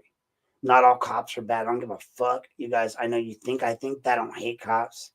I hate dishonest people. Cops, military, government, humans, anybody next to me. But if you could find me the perfect cop to be the perfect sheriff, that's what I want. When I voted for Jack and when I talked to Jack that whole election, all we ever talked about was with McCann and all that was, I don't want you to punish McCann. I want you to investigate him. I want you to give me a solid, reasonable investigation. When I went into the madhouse thing, I told the detective, I don't want blame to be placed on anyone per se. I just want a solid investigation. I want to know who assaulted me. I want to know what everything that happened. Well, they video put it out later, and I still can't watch it because it's traumatizing. I don't care what Tucker and them say. They think it's funny to make fun of me, and I brought it on myself and all this stuff. Dude, you posted a video of me getting the living shit beat out of me. If you can explain why that was okay, cool. That's it, bro. I don't have anything else to do. But Tomlinson, his shit wasn't just political, it was personal. They went after him because it was as if acknowledging that wrongful conviction with Nancy Smith, that case just posed an existential threat to the entire machinery of this local system. And you guys are sold on this system, right? You truly, a lot of you believe in this whole idea that the mafia and all these people control this shit here. And I don't know, maybe they do, but I wasn't around to know that. But here's what I don't understand until it was said much later is the campaign wasn't about Tomlinson or just about Tomlinson. It was about preserving the web of the official network of officials, advisors, and legal actors who had built their careers on this old model. Quiet decisions, low transparency, selective accountability. I began to understand that through my own work, right?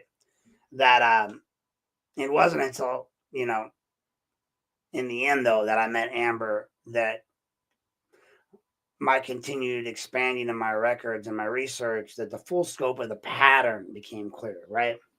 Not about one case, not about one prosecutor. It's about this county's institutions and the way they protect themselves from reform, right?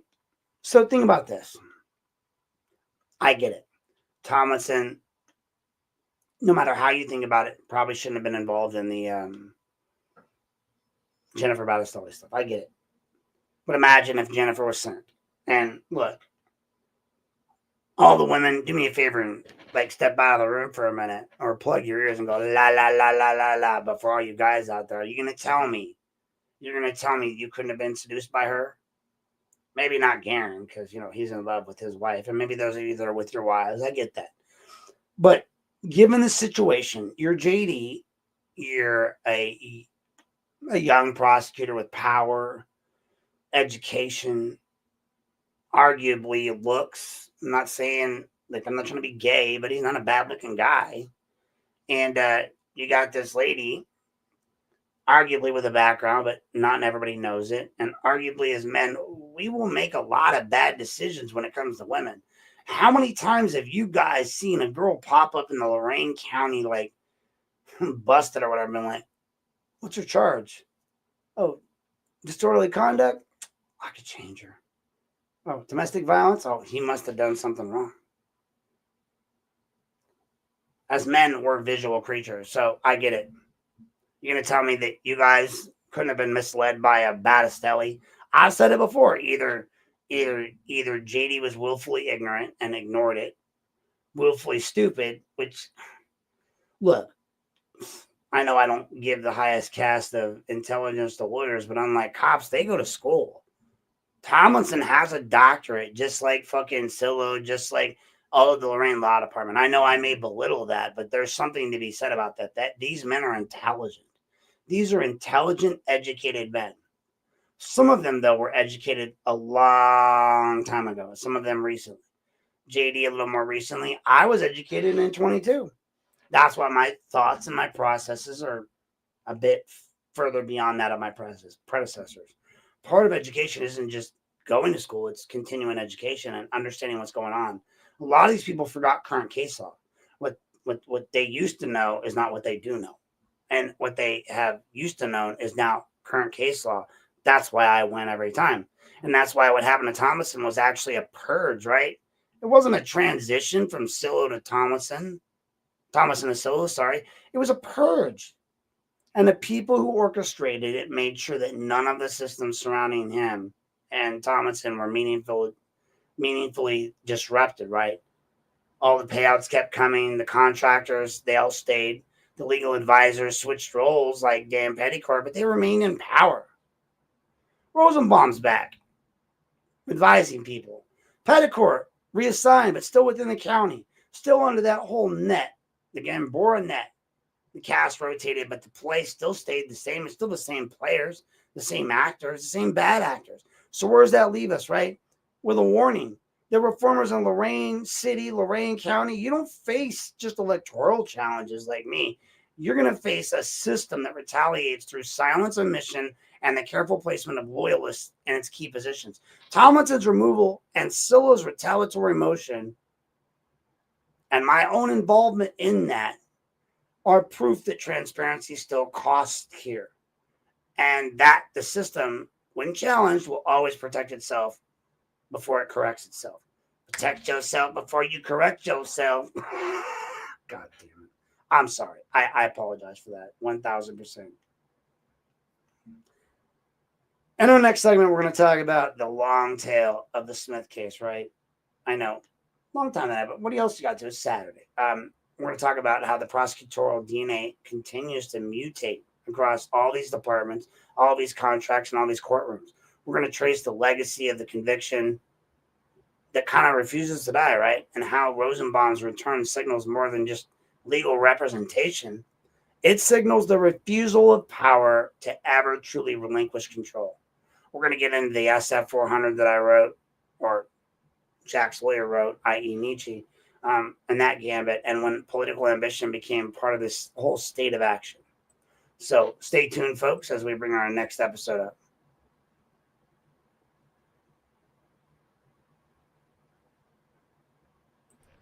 If you own a business and you want to reach customers right here in Lorain County and Vermilion, this is your opportunity, folks. Advertising space is now available in Lorain Daily, Vermilion Daily, and DAC Radio. That means your business can reach local readers, local listeners, and a highly engaged community audience. And here's a bonus. For a small add-on fee, your business will also be advertised once per episode on my podcast, Unplugged with Aaron Knapp, as long as your ad remains active on one of those two platforms. This is web exposure plus podcast exposure in one package. If you're interested in advertising, contact me now to reserve your spot through Facebook, email, or reach out directly. Ad space is limited and local visibility matters, folks. This was an unpaid for ad by both these individuals, paid for by Aaron Knapp. Unrequested, unsponsored, but well-deserving. Unplug with Nap. Yeah, we cut through the noise. No script, no leash, no polished decoys. Broadcasting without permission. We don't ask. We lift the curtain and we drop the... So we're back here with political ambition before it becomes actual state action. That's right, folks. Thanks for tuning in. Thanks for the one person apparently that's still watching. I can see up there in the corner. Eventually, I'm going to remember how to put the all the comments up here so I can see them, but I forget. Anyway, we're rolling into the atmosphere that was rolling to that election. It was already a volatile political atmosphere surrounding the Lorain County Sheriff's race when I got involved. It took a sharp and personal turn. Jack Hall, he was a declared candidate for sheriff. He and I were working together. I mean, Resendez called it out a bunch of times. Obviously, I was working with his campaign, but I made sure to keep it distant. But at one point, an email, a very critical email, made it personal. He asked me to do something for him, and he was losing, I guess, in his mind at the time. I thought he was winning, but I always thought he was winning because I supported him. His attorney, I guess it was Nietzsche. I mean, I'm assuming because that's the guy that's still his attorney, but sent me this letter requesting an SF-400 for Ohio Peace Officer Training Commission of Rich Resendez. Now, I didn't know what that was, but I was supposed to ask it of the Lorain city. So I did. And then I asked wrong or did something wrong, so I'm not even going to bring that up. And McCann, oh, fuck, man. McCann made such fun of me, and rightfully so. For the record, if you're watching or you ever watch James, out of all of the times that you had an opportunity to really me, right? That was the one time, and you did a fucking amazing knockoff job of that shit. I'll have to admit, I read that, and I was like, damn, he got me good. I messed up. I wrote a bunch of stuff. Well, I took a bunch of stuff from what was written for me, and then I kind of mixed it together with what I wrote, and it didn't come out quite right. And James fucked me up. He was like, first off, blah, blah, blah, and second off, blah, blah, blah, and third off, blah, blah, blah. But if you want blah, blah, blah, then blah, blah, blah, and blah, blah, blah, and blah, blah, blah. I was like, I tried to recover, but it was some pretty fucking hard blows. Like, good job, James. Like, as my daughter would say to me, or I would say to her when she's hammering me, touche. Touche, James. James hit me back, but in the end, I still got the answers I wanted, even though I felt like an embarrassing fool. But it wasn't my request. That's why I felt stupid. I didn't know the answers. That's why I looked stupid when I asked all these questions of the police and of all these people. I didn't know what the fucking SF-400 was. I still really don't. But it has something to do with where did you work and how long you stay a police officer. Everyone argued with me that Jack wasn't one because he wasn't, but he was under that SF-400. He was a reserve officer. So all these things that were sent to me and I sent in, that were a form as a vehicle used to initiate review or decertification proceedings against peace officers, right? Carried with an explosive set of attachments. Among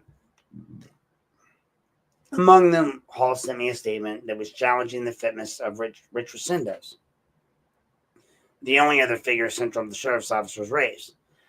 And he sent me a letter, which I posted, citing evaluations provided by me, Aaron Knapp. Right? Okay. I didn't know shit about an SF-400. Would I have? Yes. Could I have? Yes. If you'd asked me to, yes. Would I have researched this, done this, nailed this, been the guy for it, and you'd have had no problems whatsoever? All you had to do is not rush. Just say, hey, Aaron, do us a favor. Here's a thought. You give me a thought, I'll find the legal aspect for it, right? But they didn't do that. They wanted to win. They didn't want me to find it, which was the better way. Up till now, that's all they'd done. All they done was say, hey, Aaron, look at this. Hey, Aaron, for your reading pleasure, your reading edification, as Jack would say. They would send me things. I'd read it. I'm smart. I'm not stupid. I'm going to fucking read that and go, ew. And then I'm going to write on it. But in this case, to date, I still know nothing about what an SF-400 is, nothing about what I did, and nothing about what it means in this scenario. This was all done within law enforcement terms. I'm not a cop. I've never been one. I did study to be a cop, but I was never within their system to know what an SF-400 is, or even in Ohio to know what that is. It was in California. So let's be clear about that. What it means. That means, right? As a political candidate seeking law enforcement power, leveraged by my previous reporting and assessments, without my direct initiation of the request, and as a basis for urging a state agency to intervene in his rival's career, Rich Resendez. Hall's filing to me that I was supposed to send cited my name specifically, characterized by my evaluation as Resendez, or as evidence of substantial concerns about Mr. Resendez's temperament, supervisory judgment, and capacity to serve as Lorain County Sheriff. And in doing so, Hall or his lawyer or whoever sent it to me through Hall's Hall for Sheriff email address embedded a journalistic and civic critique, so to speak, into formal attempts to disqualify an opponent from public office. Now, I wasn't news at that time. At that time, I was just Aaron Knapp, the asshole. Now I'm Aaron Knapp, the asshole reporter. But that alone should alarm anyone that's concerned about the line between what a watchdog is and accountability and weaponized retaliation looks like. But it doesn't end there. And at the time of the request, tensions between those two factions, myself included, within the sheriff's office, the prosecutor's office, the county political leadership, were already at a boiling point. Resendez, whose own conduct had drawn his own sharp criticism, right, including mine, appeared to be the target of a coordinated campaign. And not long after Hall's filings, documents began to emerge that pointed to another internal nature, right, rupture. The leaking of sensitive recordings involving, like, everybody started talking about what happened with Jennifer Battistelli's leaks.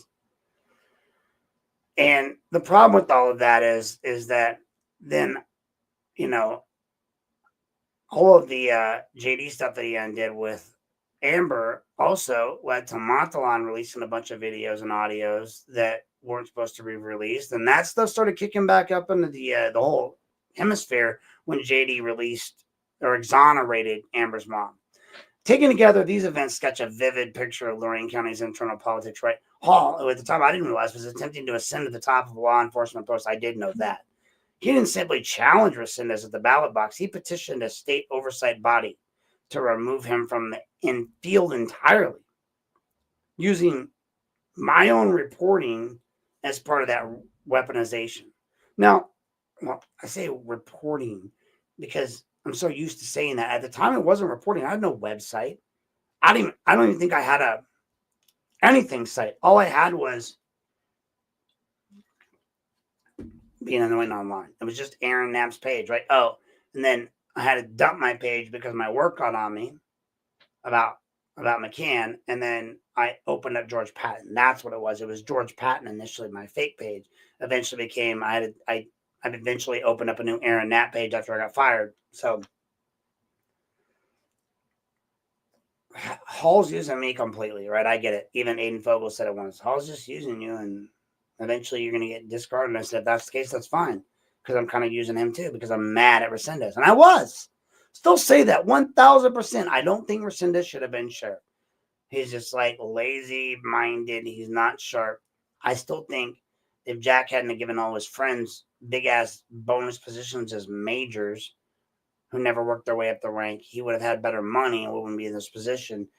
But he rewarded his people, every one of his people except for the one that got him actually elected. The one that got him elected, more or less, overall, this guy, by trashing his opponent through means that he gave me the methodology to do, that guy, right? He didn't, and I didn't want nothing. I didn't want Mary or anyone to be able to say, because Mary was like, who got jobs? Well, is Mary really wrong? Is Mary Springowski wrong about Hall when she says who got jobs? No, she's not. Because a lot of his people got jobs, including Anthony Nietzsche, who got a job he doesn't even need.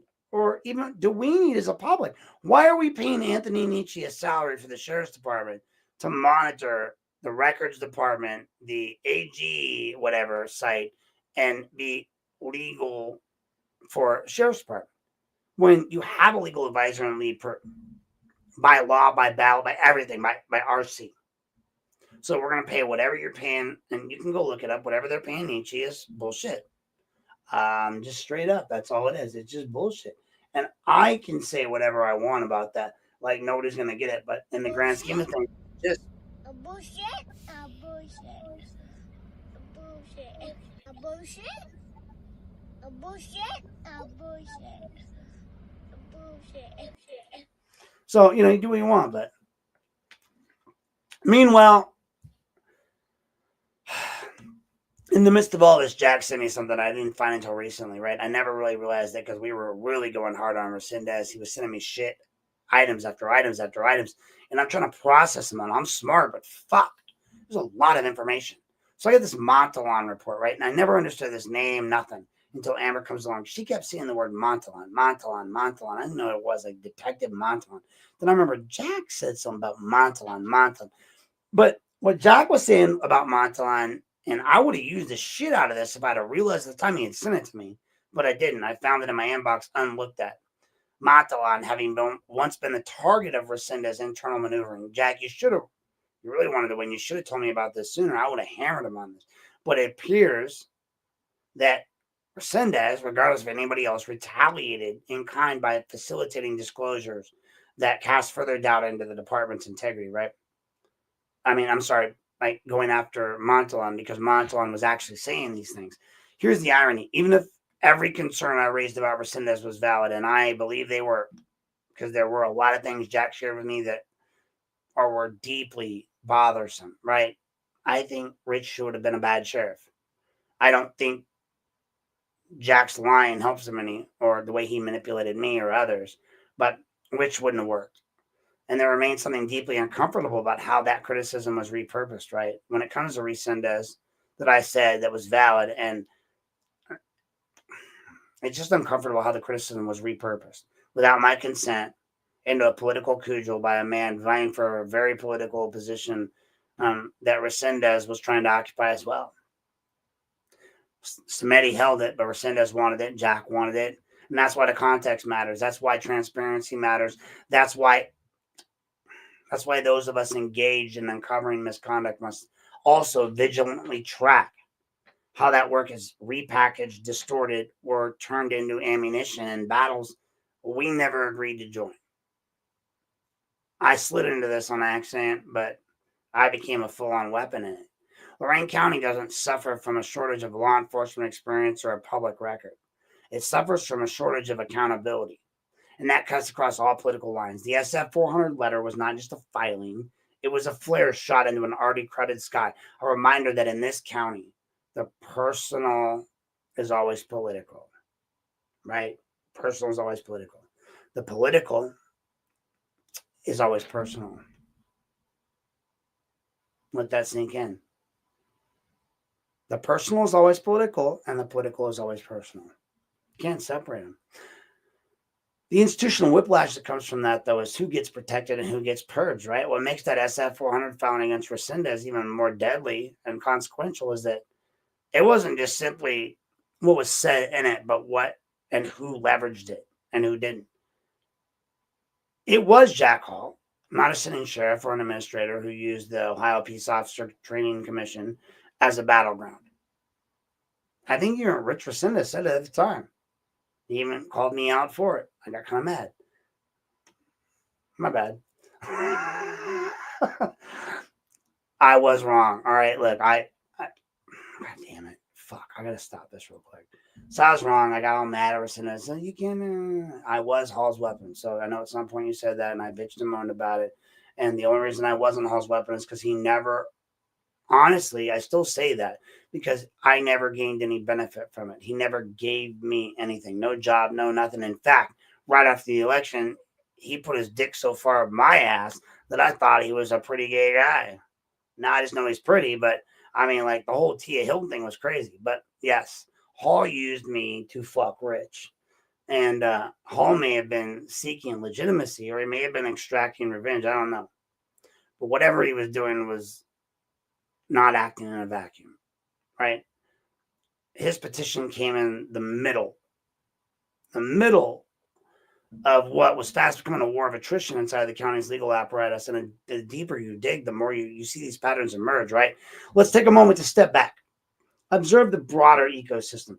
Prosecutor J.D. Tomlinson was ousted under intense public scrutiny after moving to overturn one of the county's most infamous wrongful convictions. And now he's gone.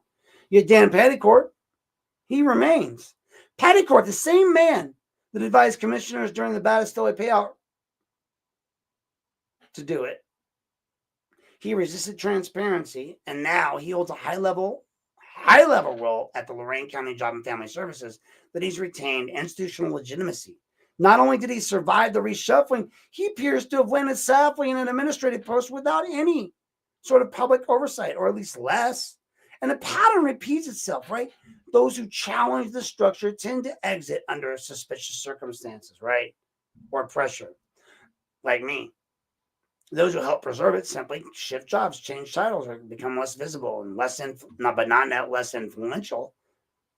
That's payment. That's your reward, right? You got to be on the front lines. You got to take some hits, but we're going to let you, in the end, settle back here. That's not coincidence. It's survival. It's a survival mechanism that entrenches itself in all of these entrenched systems. It entrenches itself in all this. Embeds itself. I like that word, but it embeds itself as a survival mechanism in all of these entrenched systems. And what are those systems, right? Petticord's simultaneous involvement in advising county officials like Jeff Riddell, Dave Moore, and all these people during the suppression of the county records and the settlement records, while previously advising J.D. Tomlinson in the matter on the other side on how to do it. And it feels a little simultaneously directional and duplicative, right? 1 minute he's an advisor to the county commissioners, right? Dan Petticord is. He's telling them, do it. The next, he occupies another layer of institutional role playing. He's advising JD, this is the way we can do it legally. And JD's not allowed to be his own lawyer, right? I never really contemplated this, and I haven't until I started looking at these positions and the way each one applies. Jack Bradley may be a lawyer, but he can't be his own lawyer as a mayor. There's ethics, there's government, there's things at play. You cannot represent yourself. It's not like you're representing you're representing the government, and the government is who you're dealing with, not the individual. Unless, of course, you sue him under a 1983 like me, and then I'm suing the individual, and then the government doesn't give a fuck or matter. That's why all that shit matters. But anyway, 1 minute you got an advisor, the next minute you got a litigant, the next minute you got this, you got that. That's all Petticord. He occupies multiple layers of this institutional role playing. I see him more as he's like the Kaiser Soze or whatever that guy was in The Usual Suspects. And that's about how the game is played, right? It's not about one man. That's how you play the game. So we go back to Hall and Resendez, the political environment that allowed Hall to use my reporting, my name, my advice, my education against Resendez is the same environment that allowed former city employees like James McCann, police chief, to receive taxpayer-funded legal defense without any justification from the public. It's the same environment that allowed Rosenbaum to return despite his past. Not in despite of his past, but because of it, because he's attached to all this shit. Montalon's role, too, cannot be understood in isolation. And the only reason I got it was because Jack Hall gave it to me to discredit Resendez because Montalon was harassing Resendez, and Resendez is mine, and Resendez used the color of law to go after Montalon. That's a 1983 violation in itself.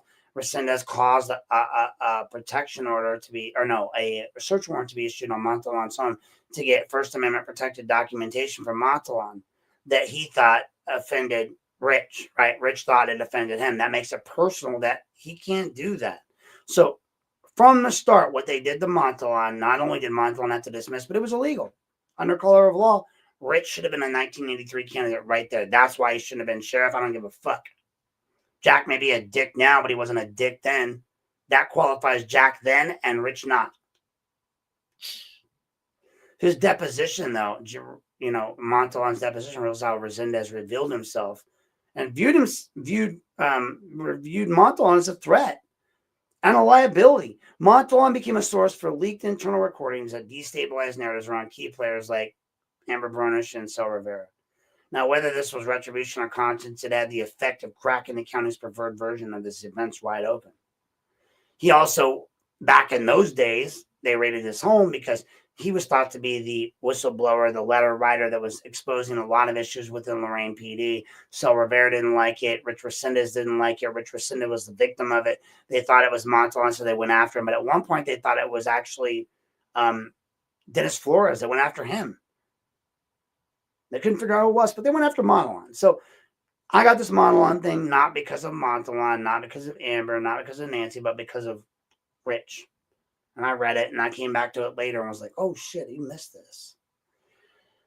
So, folks, look, all of this, you have to decide if it's retribution or conscience. But when that's all of this is a fundamental question. Who decides who and what is remembered and what is punished and what is ignored? The filing of a form, the quiet retention of a familiar lawyer like Rosenbaum, the disappearance of one public figure while another one resurfaces under a new title. Sound familiar? All of these are decisions. And in Lorain County, those decisions are too often made behind closed doors, informed by more political loyalty than public interest. And on our next segment, we're going to turn that focus inward. We're going to dissect the case that ties all of these threads together. In my case, Knapp versus City of Lorain et al., and how the city's legal response to my own civil rights suit further illustrates a structure not built for transparency, but for containment. We're going to go into the segment title of, in my next segment title, which is The Walls That Close In, inside Knapp v. City of Lorain et al., and how civil rights lawsuits become a mirror of institutional rot. And before we do that, we're going to take a quick break and move on to our little ad, and then I'll be right back. Hey there, folks. DNC Radio is your home for real conversations, real community voices, and independent radio that doesn't answer to the corporate filters or political scripts. From music to live talk, community issues to uncensored discussion, DNC Radio is powered by the people, not the algorithms. If you're tired of sanitized media and ready for something real, tune into DNC Radio. You can follow and listen right now at facebook.com/DNC Radio OH. That's facebook.com/DNC Radio OH.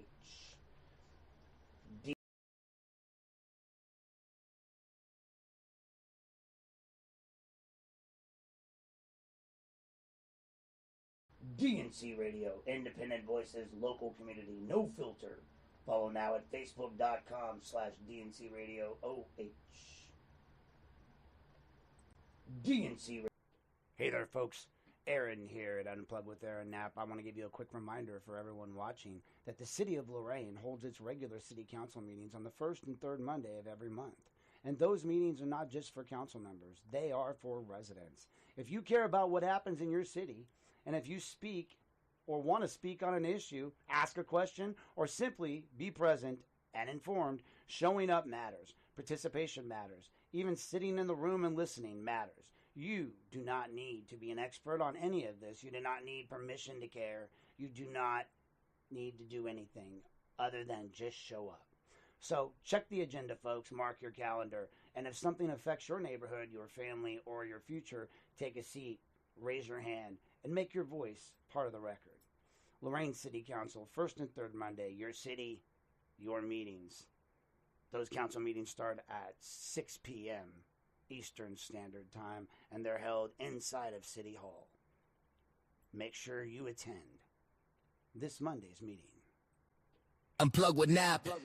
Yeah, we cut through the noise. No script, no leash, no polished decoys. Broadcast. All right, folks, we're back. By the time I filed Nap v. City of Lorain et al., I already knew what I was walking into, right? But what I didn't expect, at least not fully, was how nakedly defensive the city's power structure will become, right? There was not just legal response, it's a fortress of self-preservation. The lawsuit has always been about more than just James McCann or Joseph Levesque. It's always been about the system that believed it could retaliate against a social worker and then close ranks when the light got too bright. Let's begin with what should have been uncontroversial. A social worker documenting police conduct, seeking records, asking uncomfortable questions. Instead of transparency, I was met with, obfuscation. Instead of lawful responses, I got surveillance, stonewalling, and direct retaliation. My lawsuit alleges what any fair observer would recognize as a pattern of First Amendment violations and an abusive process directed by the individuals at Maine. And they were not acting as neutral public servants as they should have been, but as threatened political actors.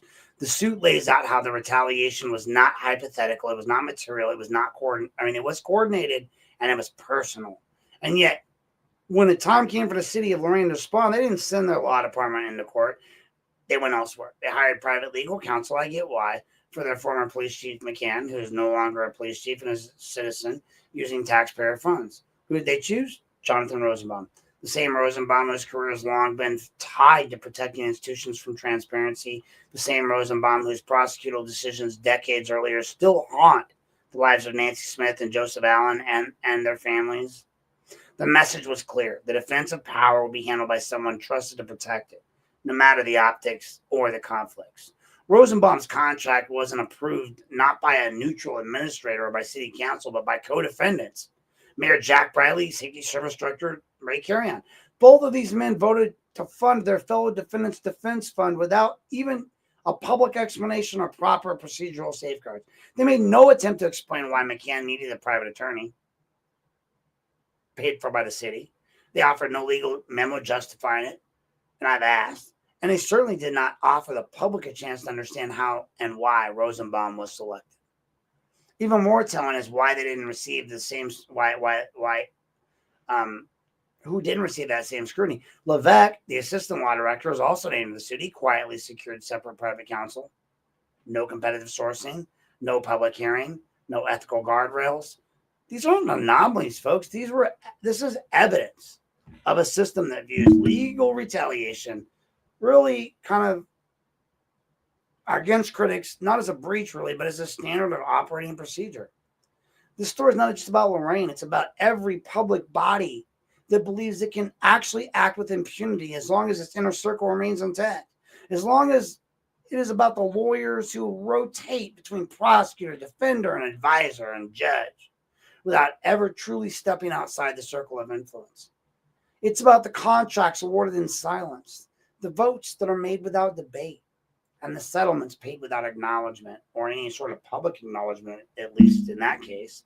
And Nap versus City of Lorain exposes the muscle memory of that local government that no longer recognizes its own ethical decay. And yeah, I'm a plaintiff in that case. I do not pretend to be neutral. I get it. But what I have is something the system fears. You know, that little thing called documentation, receipts, as James calls them.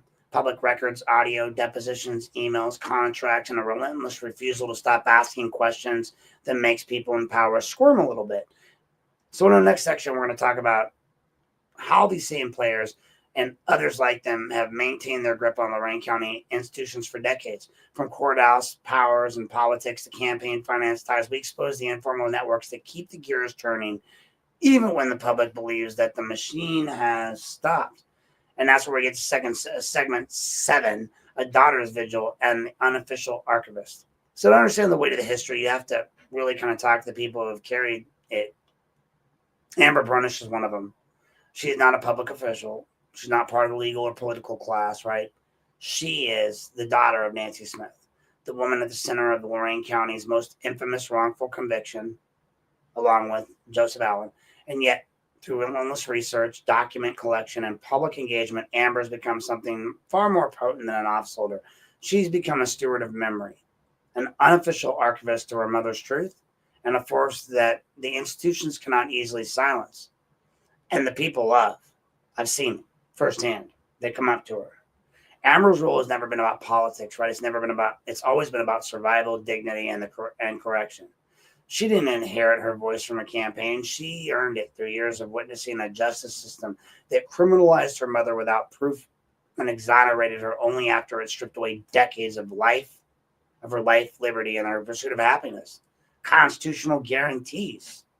Her work has helped resurface key documents, uncover critical discrepancies, and build bridges between the past and the present. She's done this not for credit, but for clarity, and because the official record is so often failed to tell the full story.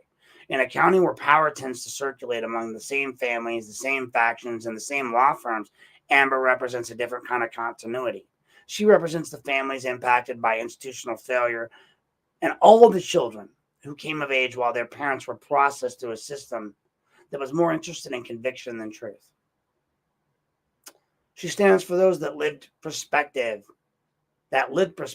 that's proven vital, not just in shaping public memory, but in challenging the sanitized narratives that powerful actors in our county continue to promote. Her collaboration with others, advocates and journalists, including myself, who have engaged in parallel investigations, have helped illuminate how certain names and interests have become reappearing, and how those records are buried or manipulated, and how justice is often reserved for only those who have the right allies.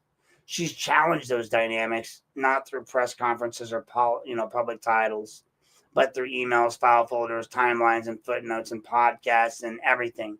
So those that, through all that quiet, essential labor of someone who actually refuses to forget her mom's sacrifice and struggle. In any honest accounting of Lorain County's legal reckoning, Amber's contribution cannot be regulated to the margins, right, guys? Her presence has to be focused on uncomfortable conversations. It's forced them. Her documentation has complicated neat conclusions. Her determination has helped ensure that the wrongful convictions of Nancy Smith is both remembered and closed as a chapter, but as a warning that architecture of error remains very much intact, right? When people say justice takes time, what they really mean is it takes people like Amber, people who never stop asking, never stop reading, never stop pressing for what the system would rather bury. Her story reminds us that Lorain County, the resistance to forgetting, must come from those who were never supposed to speak in the first place, right?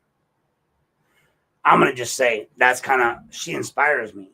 As much as she may not realize it, even in different scenarios, how is what she's doing any different than what I'm doing? Everyone told Amber that her mom was guilty. Everyone told Amber that her mom was wrong. Everyone told Amber that her mom was guilty. That's what they've all done to me. But okay. I'm just fighting for me. But we're going to get into that next segment here, the segment of the network that never sleeps. It's entrenchment, it's realignment, and it's strange survival of power in Lorain County, right? Because if you've been watching Lorain County politics long enough here, you know that people change seats. The table stays the same, though. That's the whole story underneath the headlines. The story behind why J.D. Tomlinson's gone, why nearly everyone else connected with the fallout of Smith case and its political aftershocks still remain. Let's be clear about the timeline. Tomlinson, who served as Lorain County prosecutor, took a stand that few others dared to. I can respect that more than anyone. JD admitted that the system got it wrong. He initiated the process that finally dropped the charges against Nancy Smith. You saw it just happen in Columbus, or not Columbus, I think it was Cleveland recently. Like, people see this, they start to do the right thing. You become a catalyst. But he initiated that process to finally drop the charges against Smith and Allen. He backed their full exoneration. He ended decades of official denial. And for that, he was met with not institutional applause, but with the slow and grinding pushback that ultimately accumulated in his political isolation. My bad. But by contrast, look at who survived. Again, like I said, Dan Petticord, Tomlinson's former chief of assistant. He didn't vanish. He just reappears in Lorain County Job and Family Services, not as a background player, but as a central figure in structuring the controversial Batterstelli statement. He is all about Jeff Riddell, official channels. He's raising questions about conflicts of interest and procedural ethics, yet no consequences, no hearings, just reassignment. We look at Silo and we ask questions like, why did he, after he took over for Tomlinson, immediately move to vacate and the exoneration, ruling in Smith's case, a move that stunned legal observers and signaled a chilling return to form, right? His actions that he said he wasn't going to do, because I believe he said he wasn't going to do that during the election cycle. And I believed him, apparently lied. They were deliberate. They were cheered in silence by the same institutional voices that had grumbled through the years of innocence claims and public scrutiny. Why reverse the exoneration? Why now?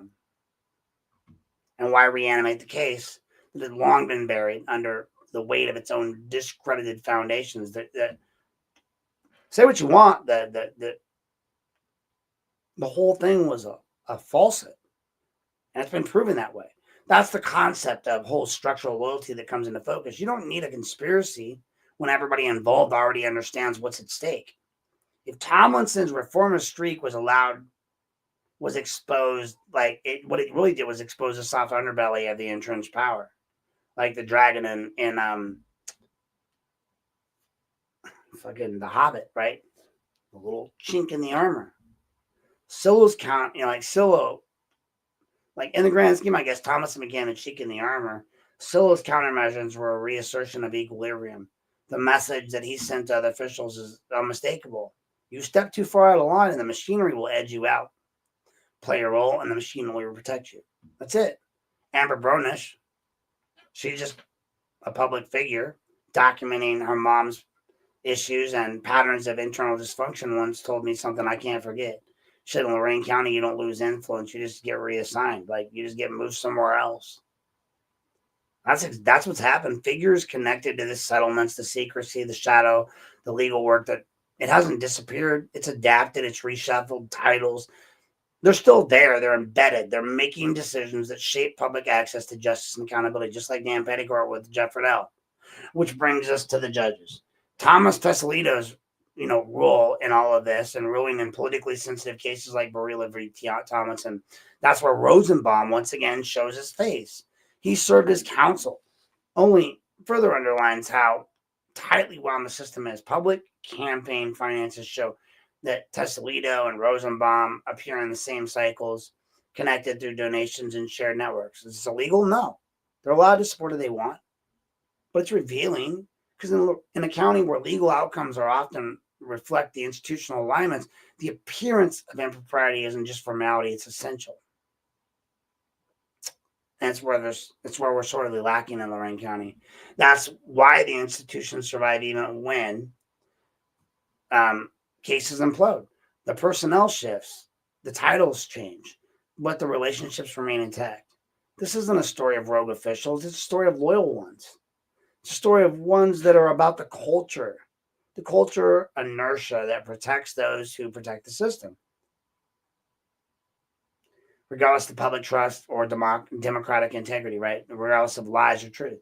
The post-Tomlinson era has not brought reform as they promised. It's brought restoration. The old order is back in place, more careful now, right? More tactical, but no less committed to preserving itself. And unless that structure is not just exposed but dismantled, it will outlast every reformer who ever tries to stand against it. So coming up next, we're going to get into our most recent deposition of, Richard Montalon, whatever his first name was, and the bitter, feud on how Resendez termed a sprawling saga of leaks, smears, and political gamemanship, with me right in the middle, right? So Resendez, Montalon, the battle for control of the narrative. By the time that political tides had started to shift in the aftermath of the Smith exoneration and Tomlinson ouster, a new proxy war had begun inside Lorain County law enforcement circles. The one that was far more covert and complicated. It played out not in courtrooms, but through back channel depositions, whisper campaigns, and internal memos. A power struggle that was it was like echoes of old loyalties and new fears going all the way back to Sheriff Greg White. I heard names like White, Stamidi. At the center of this was former Lorain County Sheriff's Office investigator Rich Resendez. He's running for sheriff, and his deeply contentious relationship with this guy, John Montalon, Sergeant Montalon, Detective Montalon. The animosity between the two men was not just personal, it's reflected in the institutional fractures, generational divides over policing philosophy, rivalries over information access, and different alignments with county leadership, dispositions that show that Resendez had a documented fixation on discrediting Montalon repeatedly, raising concerns about his conduct and attempting to marginalize him within the agency, whether driven by personal dislike or political marching orders. The target and the targeting was persistent. So, Montalon, for all his polarizing qualities, didn't go quietly, right? After years of what appeared to be professional isolation, Montalon leaked a series of controversial recordings, kind of known as the Bronish Rivera tapes. And these recordings were implicated by law enforcement. It was actually just a couple. He got a hold of like one tape. But law enforcement officers and political actors in the conversations about retaliation, civil liability, and internal affairs and discipline, the tapes caused quite a stir, right? Not just because of who revealed them, but because of who was releasing them. Montalon's actions effectively turned the tables, shining light on the side of the county operations that many had sought to keep hidden. The very investigator who had been sidelined and attacked became the whistleblower, right? So when you think about that, like Montalon at that time had been criticizing Rich Resendez, and that's why Rich had such a hard-on for Montalon. Like nowhere in this tug of war is it more evident in that SF 400 lever than an internal evaluation requested and authored by Jack Hall during his campaign for sheriff. Hall, who once positioned himself as a reform candidate, submitted the letter requesting an internal investigation into Resendez's qualifications and behavior. What made that document explosive was not just its content, but its endorsements. My name was included on the letter without prior consent. I mean, it was. I sent it alongside a reference to my evaluation that they wrote as well of Resendez's credibility. I was pulled into this factional battle I hadn't initiated but by then it was too late. It was already public record. The moment that made something clear to me, it wasn't no longer about Resendez or Montalon. It was about who would be allowed to define the official record in Lorain County. And it was about whether these institutions could actually use internal documentation, selective enforcement, and strategic silence to erase dissenters or shield the status quo. When evidence becomes a political weapon and evaluations are weaponized in proxy wars, the truths become harder to locate and much easier to control. In this way, the Resendez Montalon episode reveals just another layer of how Lorain's legal and enforcement system and infrastructure has just operated in recent years. It's not just power that protects itself. It reshuffles alliances. It reframes dissent, and it keeps rotating a cast of insiders on the script, right? Now we get into segment 9, the influence and the informant pipeline, right? The politics of secrecy. And if there's one single thread that's running through this whole thing, the stories of Rosenbaum, McCann, Barilla, Montalon, the Smith-Allen saga, it's this. Lorain County, the people with access to information often become the most dangerous. Not because of what they know, right? It's because of who, I should say, decides what they're allowed to reveal. The Bronish Rivera recordings and that Montalon leaked interview were a little bit more than just the Bronish Rivera recordings that Montalon leaked, the one that he got from her apparently, was more than just embarrassment. It revealed the extent to which the information was being managed, not for justice, but for control. How'd they get the tape? How'd they get in Amber's house? How'd they get all this stuff? But that's a different story for a different day. I don't have all the answers to that. But I do know conversations about how to handle the complaints, how to dodge exposure, and how to retaliate quietly, all of which were captured on tape. And once those tapes surfaced, there was no putting the genie back in the bottle. Once we discussed that Sel Rivera had doubts about the whole case, the power structure was exposed, not just politically, defensively, as it was done in a way that was not just politically defensive, but it was operationally strategic. The goal wasn't to prevent wrongdoing. The goal was to contain the damage within or when the wrongdoing occurred, right?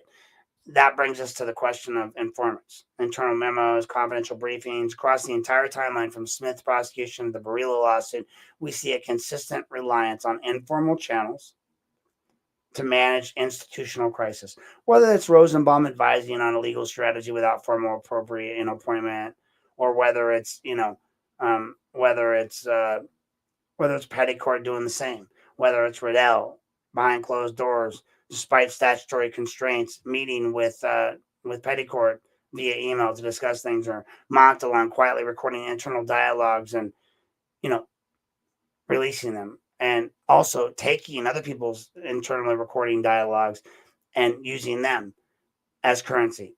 And the currency is not law, it's access, right? What emerged from the SF 400 letter I sent and the incident was where Jack Hall named me as an evaluator without consent, but I did it. He sent it to me and said, send it, I did. Was a confirmation of how informal power works. It reminded me that anyone watching, that once you have knowledge the system finds inconvenient, you stop being a citizen and start being a liability. If I'd have thought about it, I would have never sent that because it made me a liability, because I had that record now from his email showing he sent it to me. My involvement was never about law enforcement qualifications, even though I have a lot of educational background in that. It was always about who got to shape the official narrative, how they could use my silence and my knowledge and my background and my license as a tool to legitimacy. And that's what makes these systems dangerous. I trusted them. I believed in them. I loved them. I thought they were doing me right, but I was wrong. Not just the individuals within them, but the networks of deference, and even the plausible deniability. That's everything, right? That surrounds them. Documents are doctored, emails are buried, evaluations are co-authored by people who never signed them. And those tactics fail. The fallback is always the same: silence, discredit, reshuffle. So the question becomes, who else and what else is being managed? What other tapes exist? What other evaluations were ghostwritten? Who else has been named in internal communications without their knowledge or consent? These aren't abstract questions. These go directly to the heart of power and how it functions in Lorain County. And who gets to speak without fear of reprisal? Not me. Because the next segment we get into will continue this theme and dig deeper into suppression, silence, retaliation, function as policy, not aberration. Let me know, because we're going to go forward here. But we're going to see segment 10, the cost of speaking, the price of silence. In Lorain County, there's been this long tradition of protecting institutions at the expense of the truth. But that tradition does not survive on its own. It needs enforcers, deniers, silent co-signers, perhaps more dangerously, those who know better but say nothing. So in this section, we're going to talk about the toll that the silence takes on communities and what it costs to challenge that machinery and secrecy. Amber Bronish, the daughter of Nancy Smith, embodies that long-term generational cost of injustice. For decades, she watched her mother fight to clear her name, while the same local infrastructure that engineered the prosecution continued to flourish untouched. Judges moved on, prosecutors were promoted, some became defense attorneys, some got shot in the back by their sons because they realized they were saw that video. Some stayed in government, yet a few, if any, have ever publicly acknowledged the irreparable harm that Smith and Allen convictions caused. For Amber, the personnel is political and the political is personal. Her presence in this story is not symbolic, it's evidentiary. She's the living embodiment and reminder that the outcomes we call historic are still actively hurting people in the present, including her mom. My own experience has mirrored that reality in unexpected ways. From the moment I began investigating public records, challenging closed doors votes, and requesting transparency from the city and county officials, I became a target of the very systems I had once trusted to protect citizens, and I actually protected. I worked in those systems. I was included in the letters I never approved. I've been described in legal filings I had never seen, and I've been portrayed as an agitator rather than a journalist or a social worker. But here's the truth: retaliation isn't accidental. It's a feature of the system. And it's meant to remind you and me that questioning power has a cost. And that cost is isolation, distortion, and attempts at professional ruin and possibly taking your license. Not just about me, although it centers a lot on me. It's about every public employee who ever tried to speak up or speak out and was threatened into silence, every department head who was forced to sign a non-disclosure agreement, every resident who asked too many questions and was quietly sidelined. It's about the normalization of retaliation as administrative routine. And it's about the system's ongoing investment in making sure that silence is always the safer option, folks. And we understand that the cost of speaking out is not evenly distributed. Some people, because of race, class, gender, or employment status, are punished more harshly than others for the same words. That's just fact. That's part of the calculus used by institutional actors. They don't just ask, hey, is he telling the truth? They ask, can we afford to let him? And when someone's deemed unaffordable, when their own voice threatens that equilibrium of long practice power structure, the full weight of that institutional resistance brought to bear. Not with overt attacks, right? They didn't come after me overtly, but with bureaucratic gestures, denied requests, missing files, delayed records. Suddenly, you're not a whistleblower, you're a troublemaker. They've done this to me. A political liability, an angry critic. That's how systems of the local power sustain themselves. A vexatious requester. Not by out-arguing their critics, right? Or outsmarting them or educating them, but by marginalizing them until they burn out or go quiet. I don't do either. And that's why this podcast exists, to speak to places where silence has been mandated, to document the connections where others have been erased, and to remind the people of Lorain County that you're not crazy, you're not alone, and you're not powerless. That brings us to segment 11. We're getting close to the end here, folks. And this section is budgets, bids, and backroom shields. In this segment, we're going to dig close to the most unreported but crucial mechanisms of institutional self-preservation in Lorain County, municipal budgets, and the legal contracts that follow them. These are not just administrative decisions, they're power statements. They reveal who gets protected, who gets paid, and whose silence is being purchased. So we're going to get in that next part here after our next quick ad break.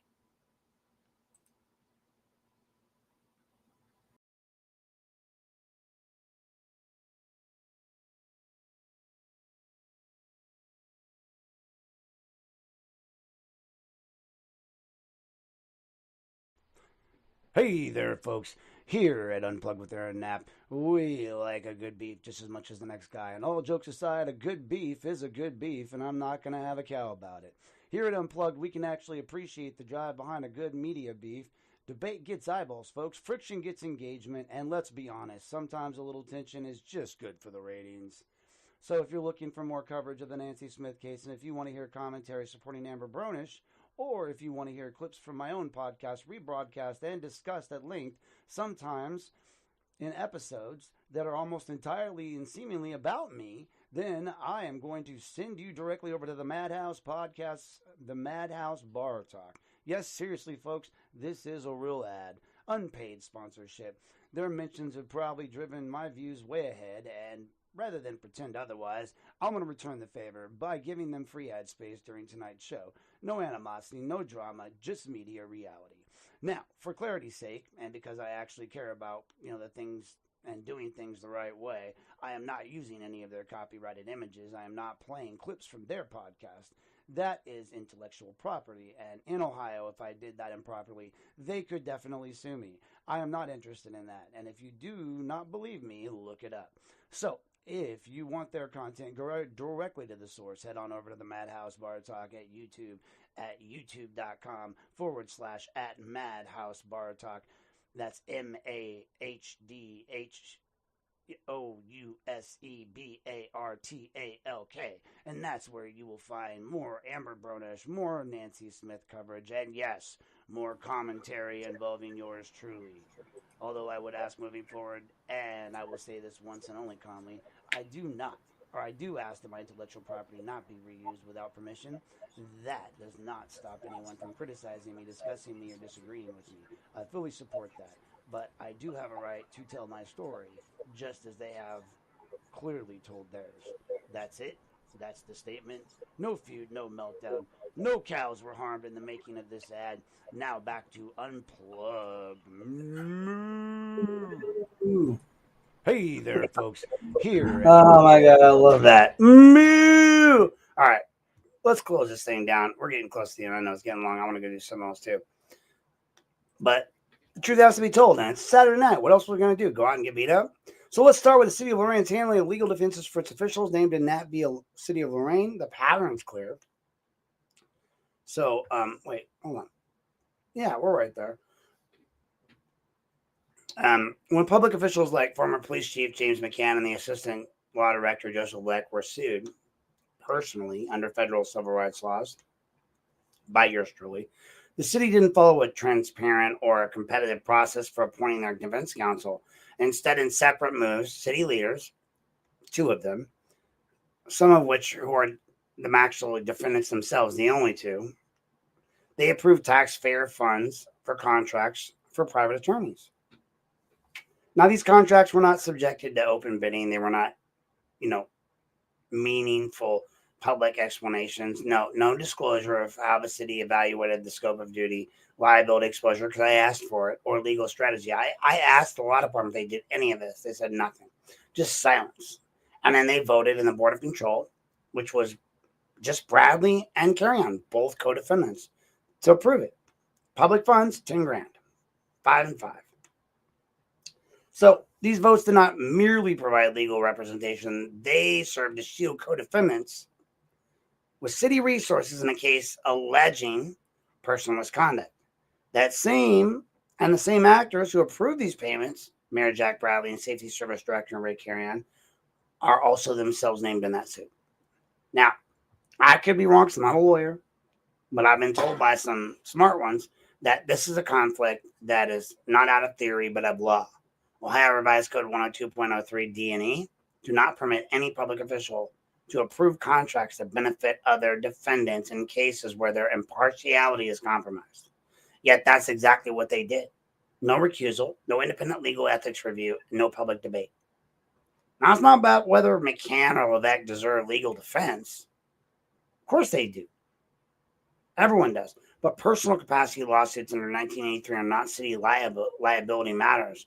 And unless the official or an official was clearly acting within the scope of their job duties, in both cases, no public document has established such a scope of determination. Instead, the city acted first and explained never. And they picked attorneys who were not just any defense lawyers, but they were part of the same political ecosystem, at least in McCann's case, because it was Rosenbaum. For Levesque, it's another attorney. I'm not sure what their ties to the political structure of Lorain are, but I'm sure I'll find out at some point.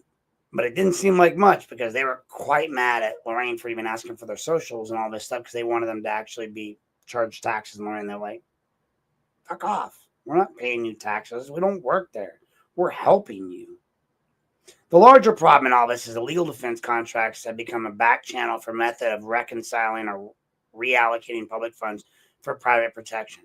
There is no legal requirement in Ohio that a city must pay for a personal defense in every instance. In fact, most cities conduct some sort of an internal or third-party review before approving any such expenditures. And that didn't happen here. They didn't give a shit. And that absence of oversight reveals the troubling truth in Lorain County and Lorain City. The power to approve a budget line item has been converted into the power to shield allies from exposure. It's not just about who gets the money. It's about who doesn't. Whistleblowers, critics, fired employees, middle perks, and public records requesters are routinely told that resources are tight. Can't do it. That the city can't process something fast enough because, money's tight. There's no bandwidth for that. We can't fix that. We can't replace that. We can't give you video of your city council meetings. But suddenly, when the powerful insiders sued, suddenly these motherfuckers got money out the yin-yang, right? There's money all over the table. It's like you in a strip club full of a bunch of people that don't know what money is. And they just said, give these green things to those girls if you like what they're showing. Suddenly, that legal defense is a priority, right? It's easy to overlook how dangerous this can be, and it is. But it doesn't come with flashing lights. It comes in PDF contracts, city minutes, finance department requisitions. But make no mistake, folks, this is how secrecy is funded. It's not just through non-disclosure agreements or confidential settlements, but through the quiet, repeat use of public resources to insulate individuals who have power from facing public accountability. Now, when you ask too many questions, when you dig too deep, when you're met with procedural fog, closed records, or retaliatory posturing. That's the cost of asking where your tax dollars really go. It's also the reason why we're going to keep asking. And in the next segment, we're going to explore how the Lorain County Prosecutor's Office handled that Barilla public records case and how that battle over one settlement exposed the fault lines that are still shaking these institutions, right? Barilla's records case, it was a fragile facade of transparency. The story of Barilla v. Tomlinson began back as a simple public records request that simply spiraled into a high-stakes clash over institutional transparency and the right to know, right? At the center of it was attorney James Barilla, longtime Lorain County figure, who filed a suit to compel the release of the records related to a $100,000 settlement paid to former county employee, or, J.D. Tomlinson's employee, Jennifer Battistelli. What made the case explosive was not the payout itself, but was the effort to keep the records hidden. Now, Barilla's petition alleged that Lorain County officials, included then J.D. Prosecutor Tomlinson and Chief Assistant Prosecutor Dan Petticord, failed to comply with the Ohio Public Records Act by refusing to release emails, drafts, and other communications tied to the Barilla settlement. The case, filed in 2024, did not merely seek documents. It exposed a deep tension between the public rights to transparency and the institutional reflex to protect insiders. And at stake was more than just a single matter. The Battistelli settlement, initially processed under a vague contractual language, instead of like a traditional legal resolution, it was approved absent of any visible review by Corsa, the county's insurance consortium. Their internal metadata later showed that a payment was inserted into the requisition documents at the 11th hour, but the handling reeked of bureaucratic maneuvering designed to limit public scrutiny, and it worked for a time. Then that veil began to lift. Barilla demanded records explaining the process. He wanted to know who authorized the payout. He wanted to know why it was processed off the book. He wanted to know what roles various officials played. He wanted his suit named Tomlinson, Petticord, and the Board of Commissioners. Now, at the time, Rosenbaum, despite his more prominent association with law enforcement defense, appeared for Barilla. It was a notable shift.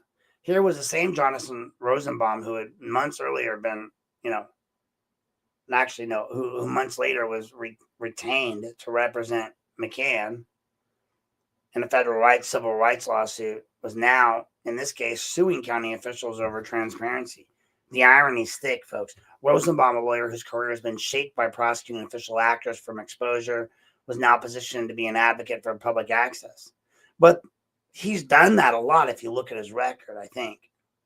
But the deeper implication of this is the duality is that Rosenbaum's presence often signals not ideological alignment, but strategic unity. When a case involves protecting entrenched authority, limiting reputational damage, or controlling the flow of sensitive information, Rosenbaum's your guy. He's the guy that's in the room. Whether defending or compelling disclosure, the goal remains the same: navigate the institutional risk and keep it quiet.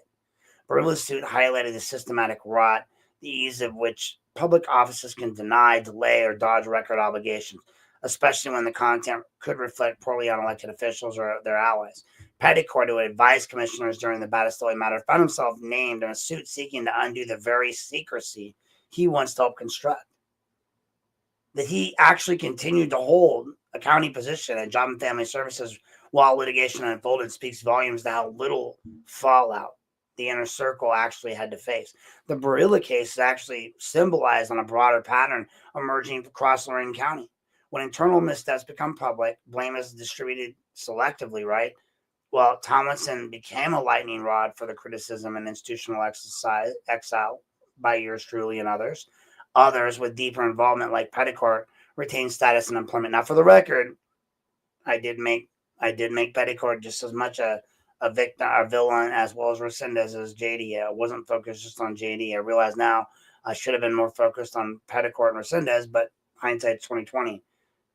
But in that context, Barilla's efforts to expose the inner workings of the settlement served not only as legal action, but as a kind of a moral audit. I wasn't against that. We need to know no matter what. The question is still, who figured it all out? It sounds like one man was puppeteering all that shit, and that was Petticord. But the courts have yet to fully resolve this matter, right? The litigation's already pulled back the curtain on the political culture that treated the transparency as a threat, not as that principle that's supposed to be there. But whether the emails are ultimately released or not, whether the public has now seen, determined the county was able to keep them sealed, more than anything, that confirms the need for sustained pressure, right? Public vigilance and the willingness to confront the architecture of secrecy that still defines too much of Lorain County and its governments. And that's where we get with the fallout of the exposure in segment 11 and the cost of persistence. As the story continues to unfold, the legal dust refuses to settle. It becomes increasingly clear that Lorain County's institutional architecture is less than a machine of justice, more a network of self-preservation. Every request for transparency, every attempt to pry open sealed documents and records of publication or public action is met with not just procedural delay, but with an orchestrated response aimed to discredit the questioner, the requester, and protecting the circle. The dynamic's not theoretical. It's played out in real time. The Battistelli settlement, the hiring of Jonathan Rosenbaum for McCann, the strategic denials of public records, the resistance to disclosing who knew what and when. All these point to a system where exposure is treated like betrayal. The public servants tasked with accountability often function as more stewards of insulation than advocates of truth. Those who ask questions find themselves isolated, just like Aaron Knapp did. And when I began pressing for these records, these filings, these campaign connections, these inconsistencies, the response was not clarity. It was containment. Efforts were made to box me and portray the scrutiny as personal or political rather than public-minded. And yet the records continued to speak, louder than the deflections, louder than the ass whippings, louder than the bar beatings. The web of connections grew more visible, and so did the links it took to obscure it. These revelations did not indicate or indict a single person or department. They expose an ecosystem, one that's loyalty is often more rewarded than lawlessness or lawfulness.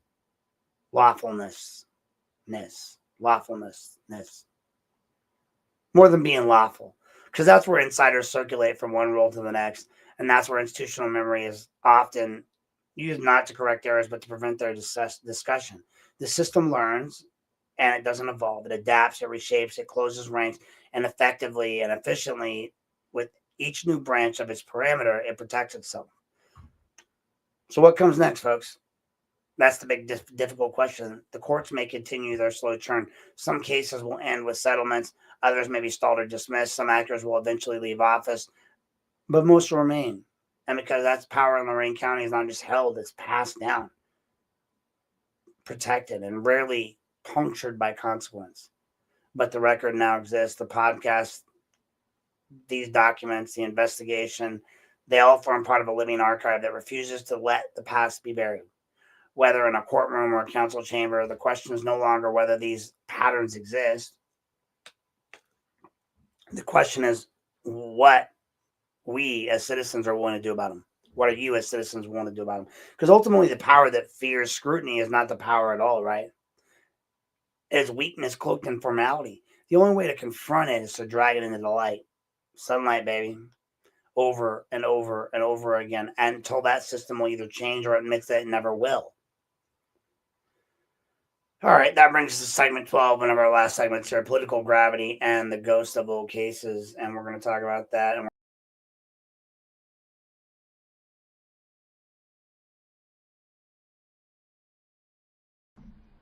hey there, folks. If you really want to know what's happening in your hometown, the place to go is Lorain Daily and Vermilion Daily. From city council and school boards to local businesses, community events, and neighborhood stories, these outlets cover what the big media ignores. This is hyper-local news for real people in real communities. Visit Lorain Daily and VermilionDaily.com today. Read it, share it, support local journalism, because your community deserves coverage that actually lives here. Hey there.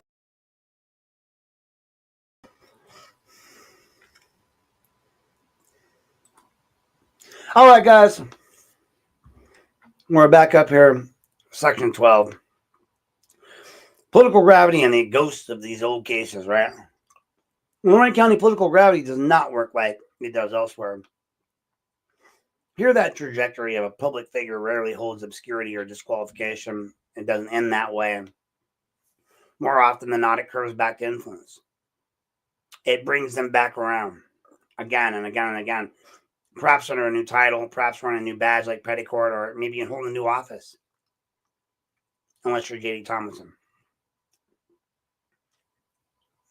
but always orbiting that, or maybe Michelle Hung, or any of your outcasts, right? Any of your scapegoats.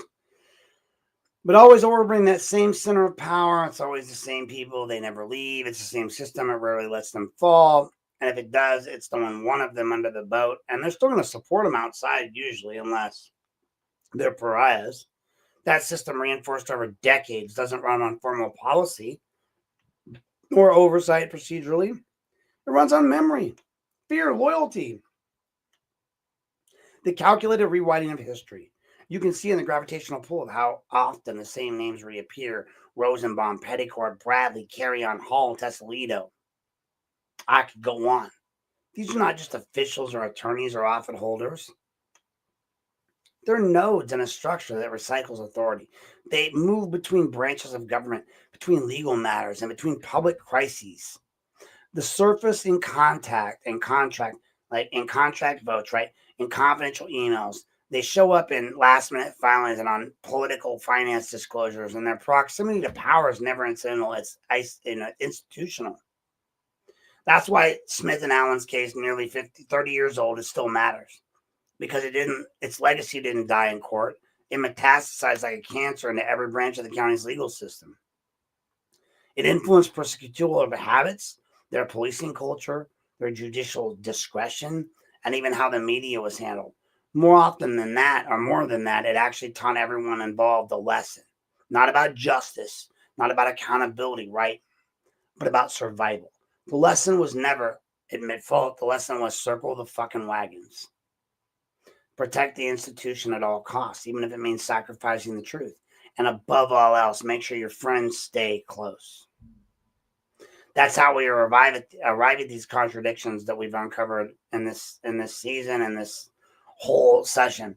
A county that still employs a Dan Petticord despite his multiple roles in conflicting matters.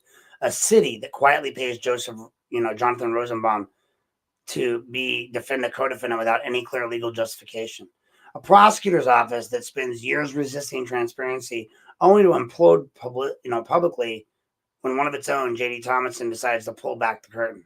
And even now, as lawsuits unfold and records are released, the institutions don't disavow the behavior, they double down. Then they shift the narrative. They call it normal. Hey, but the public isn't blind, at least not anymore.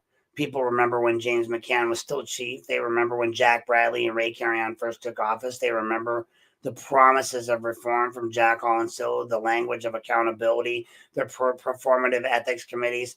They recall what they see now has always been there. A governing class that protects itself first every time. It's personal for me, yeah, because I lived it. I didn't just report these cases. I dug through the records. I received the emails. I listened to the depositions, the whisper campaigns, the veiled threats. I saw firsthand how information was controlled, how certain narratives and names were scrubbed from the filings, how others were elevated depending on the narrative.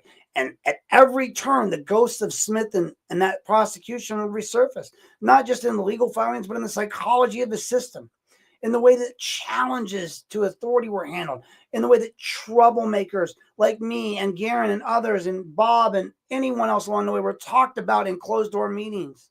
And that's why political gravity looks like what it looks like when it's weaponized, right? It's not just people that like Rosenbaum or Petticord to keep playing influential roles. It's that the rest of the system moves to make sure they do.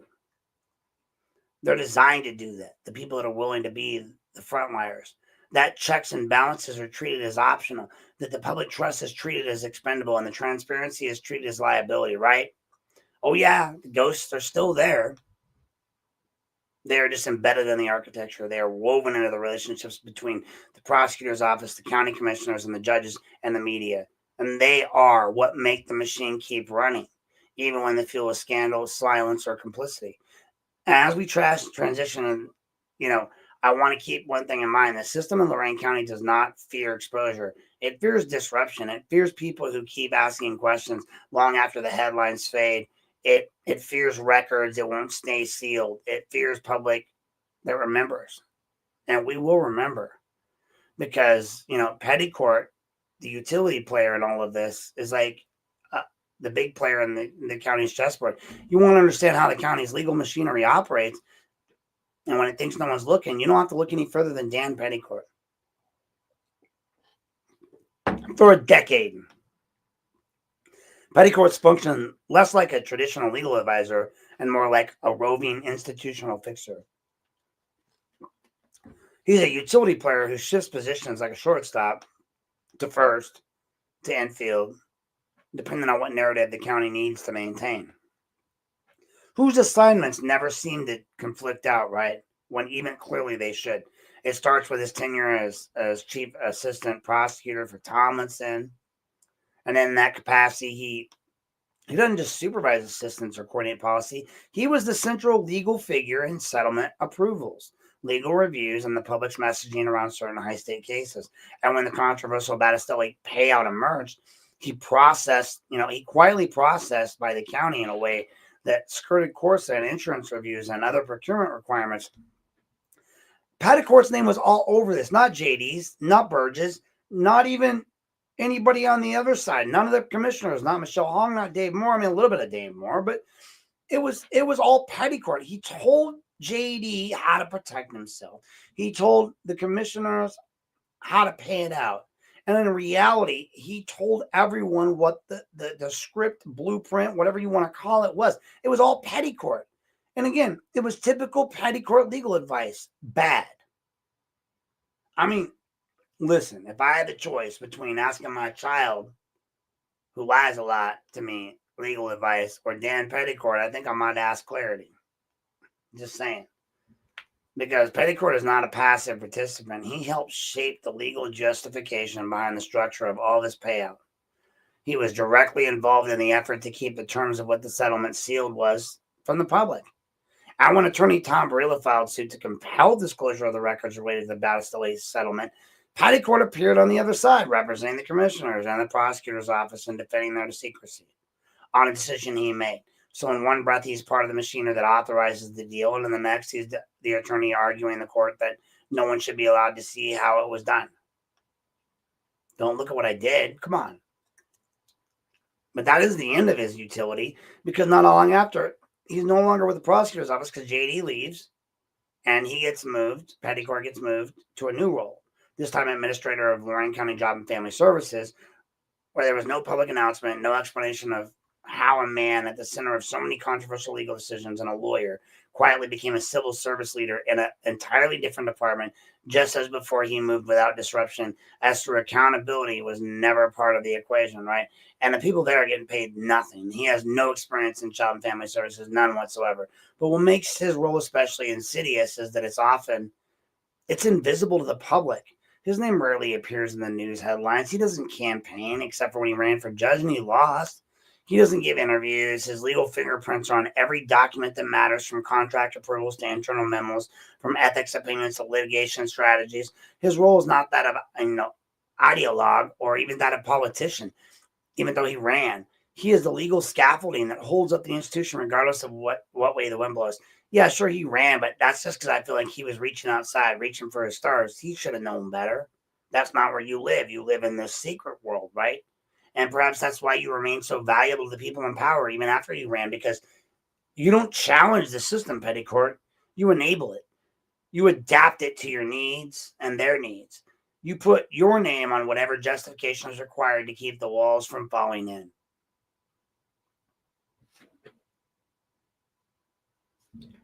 Whether it's covering a payout, defending secrecy, or quietly transition into a new role, you show that in Lorain County, loyalty is paid more and matters more than optics. Optics matter more than legality. To be clear, no one's saying Petticord broke the law, right? I'm not saying that. I'm just saying this story illustrates how fragile the line is between legal cover and institutional complicity. And how easy it is for one person to become everywhere and everyone at once, writing the policies, defending the decisions, avoiding the conflict, even without ever being held accountable. Petticord was part of all of that. He made the decision. He defended the decision. I mean, for God's sakes, how much more could he get involved? He's not a public official in the traditional sense, but he's part of the architecture. He's the kind of actor whose name gets mentioned in emails, not in press releases, whose opinions shape outcomes even when his job titles change. What is he now? Does anybody know? What does he do? He ain't the face of power, but he's the muscle. And for a county grappling with that of years of litigation, secrecy, slow-moving reform, that should terrify anyone paying attention, especially considering what he did with Jeffy recently by giving him legal advice when he wasn't legally able to. But that's why they kept him, right? We just happened to catch him once in email. Somebody actually saw the email he wrote, and we got it. We asked for it. So ask yourself this: who benefits when that same person is always in the room, even when the role shifts? And who loses when that kind of institutional muscle goes unchallenged, right? Commissioners? I don't know. Feels like it, because that erasure of accountability and the myth of institutional reform, right? If Lorain County has proven anything over the last 5 years, the institutional memory is selective. Accountability is treated like more of a public relations slogan than a governing principle. The scandals come, the players rotate, the headlines fade, and yet beneath it all, the same structures remain intact. The same names keep reappearing. And the public's supposed to believe that this reshuffling of job titles somehow constitutes reform? Come on, guys. Like, consider the aftermath of this Betticelli settlement, the broader collapse of the confidence in the prosecutor's office. When Tomlinson was forced out under the weight of the political pressure and losing the election, document leaks and internal backlash, and Jennifer Battistelli herself giving out selective recordings that were meant to cause damage, it was sold to the public as a cleansing movement, right? We're going to fix it all. The system was correcting itself. Everything was going to get right back on thing.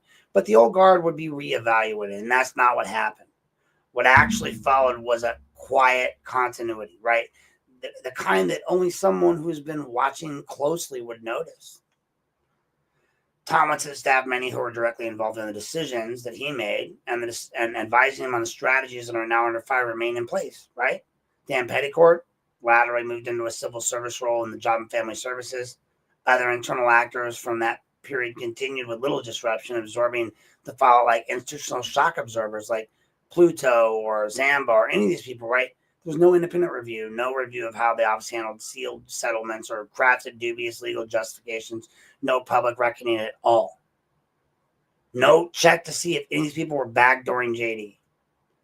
Even more telling is how Tony Silla steps in and goes, not as a neutral steward, but as an active participant in reasserting the old order. Silla's 2025 motion to vacate the exoneration of Nancy Smith and Joseph Allen sent a clear signal. Whatever political dust had settled around the Head Start case, the county's position had not changed. The machine still believed in its own righteousness, and it cannot tolerate contradiction, even if it means disinterring decades of legal ghosts. Why now? Why go after the only prosecutor, Tomlinson, who showed the institutional courage to admit legal error, to grant a new trial, who was going to pursue like a motion that is less than legal necessity and than historical, revisionism, so to speak, to make it again different story. That answer is ugly as it is obvious, because control matters most when more than justice. Because once someone punctures the illusion of prosecutorial infallibility, what happens is the entire structure begins to tremble. And the system, sensing this, lashes out in the only way it can. It lashes out at the dissenter, the person causing the problems. Just like white blood cells attack the invader. So much of this comes back to the image of management. It's not about winning cases. It's about preserving reputations, insulating alliances, and controlling the narrative. That's why figures like Rosenbaum keep coming back to the pivotal moments, and they're brought back.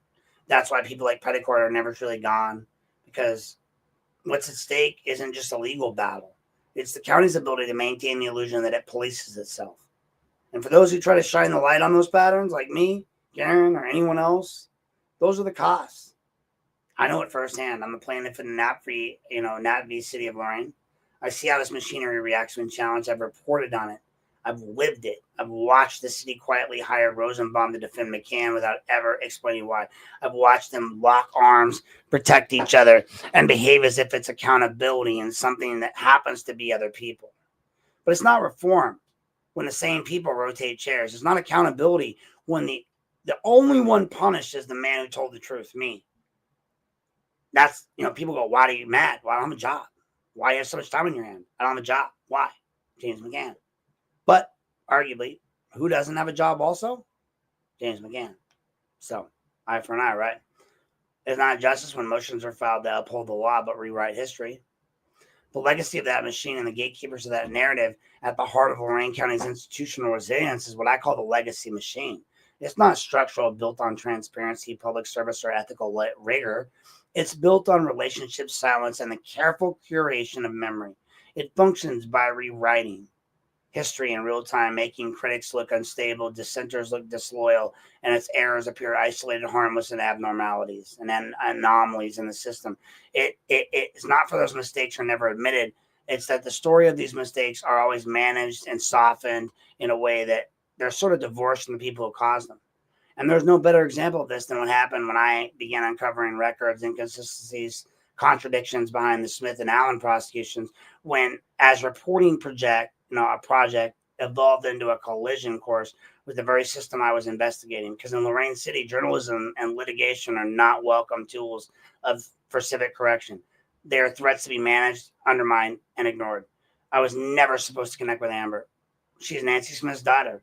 Our paths crossed because we refused to stop asking questions, even when those questions pointed directly at the architects of the county's legal, fiction.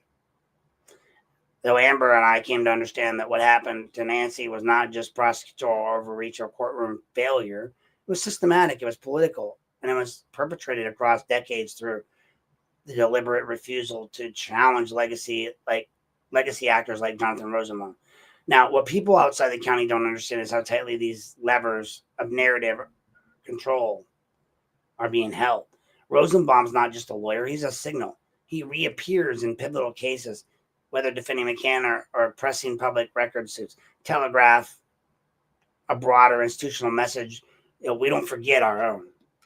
Whether or not he officially represented Jennifer Battistelli, rumor has it he signed some paperwork to make it look like he did, and whether or not he had a role in the decision or shield the release of the settlement documents, whether his presence is there or not, it's always been strategic. He's summoned when the stakes are not just legal but political. He's summoned when the record needs managing. And then there's Petticord, wearing multiple hats across multiple administrations, advising commissioners one day and then reappearing in unrelated litigation the next. His role is in the Varela matter and trying to stop the paperwork from being released, all while, everything his role in the matter with Tomlinson. Simultaneously resisting disclosure while actually having previously represented, I don't know, the whole thing is just crazy. It puts transparency in an effort. It captures exactly how these murky waters and how murky they are. It's not always about breaking laws. Sometimes it's about making sure no one ever has to answer for how close they got to the line before they actually didn't step over it, but got real close.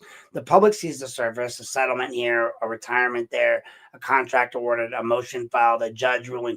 But beneath it all is the machinery built to sustain itself, not a service of justice, not to expose wrongdoing, but to endure. That's why my story, the lawsuit, right? Nat v. City of Lorain is not just about what happened to me. It's about what happens to anyone who tries to pull back the curtain, and why it's the legacy machine keeps responding so fiercely when someone like me tries. The message is clear. We control the record. We control the rules. And if you challenge that, we're going to close ranks. But the one thing, and one of the most important things I've learned through all of it was through litigation, journalism, and confrontations, that Lorain County, the record itself and the battleground, is not merely a chronicle of events or a place where truth lives. It's contested terrain. It is a thing. It is a thing to be massaged, delayed, redacted, or buried. And that's exactly why public records are so central to the kind of work I do and others do. And why that kind of resilience is important, and why that resistance is so difficult that I face. Look no further than the saga surrounding the Battistelli settlement. It was a six-figure payoffs. And quietly processed, conflicting explanations offered at different times. The county commissioners claimed it was an employee contract adjustment rather than a legal settlement. Petticord, once legal architect behind the commissioner's approach to it all, and JD's approach to it all, such as documents, helped framed it in that way, on both sides of the fence. The metadata, however, told a different story, showing that the payout was altered at the time and last minute and reclassified to dodge oversight from Corsa, the county's insurance consortium. That discrepancy is not clerical. It's deliberate. When records are manipulated, just like what they did in Lorain with Carrion, when legal advice is retrofitted to justify decisions already made, It's not incompetence. It's policy.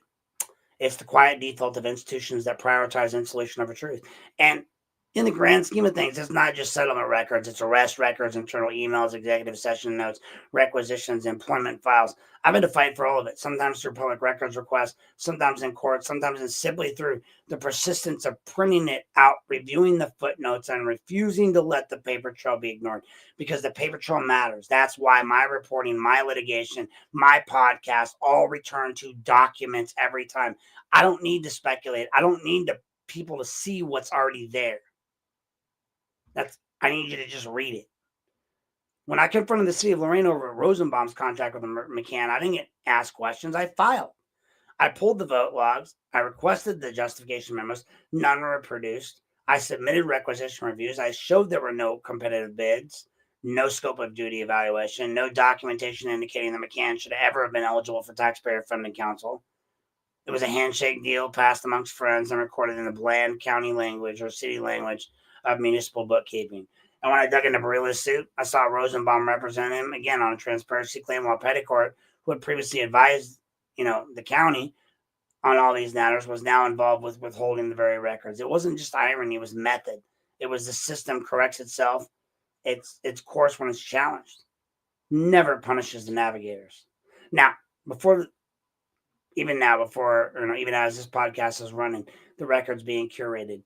People are whispering about who leaked what, who met with who might be retaliated against for speaking out. The paper trail doesn't stop because I'm reporting on it. In some ways, it becomes more elaborate, more guarded, and more sanitized. And here's what I know. When a system treats its own documentation as a liability, the system is telling you that everything you need to know, that it uses silence as a strategy. And it's taken the last 2 years that have taught me anything. It's taught me silence is not just absence of information in Lorain County. It's strategy, it's planned, it's cultivated, it's deployed. Officials stall. They don't respond to requests or records. They fail to comment. They cite ongoing litigation while privately strategizing. And when they do speak, it's crafted. Ambiguity, designed to reveal as little as possible, because in Lorain County and Lorain City, the public silence is often the loudest form of protection. Take a city like Lorain, whose refusal to publicly justify its vote to fund McCann's defense. They didn't provide a legal memo. They didn't actually explain why the law department was handling it. They just gave out some stupid-ass statement about how we're going to be great now in our little mission statement that rallied without.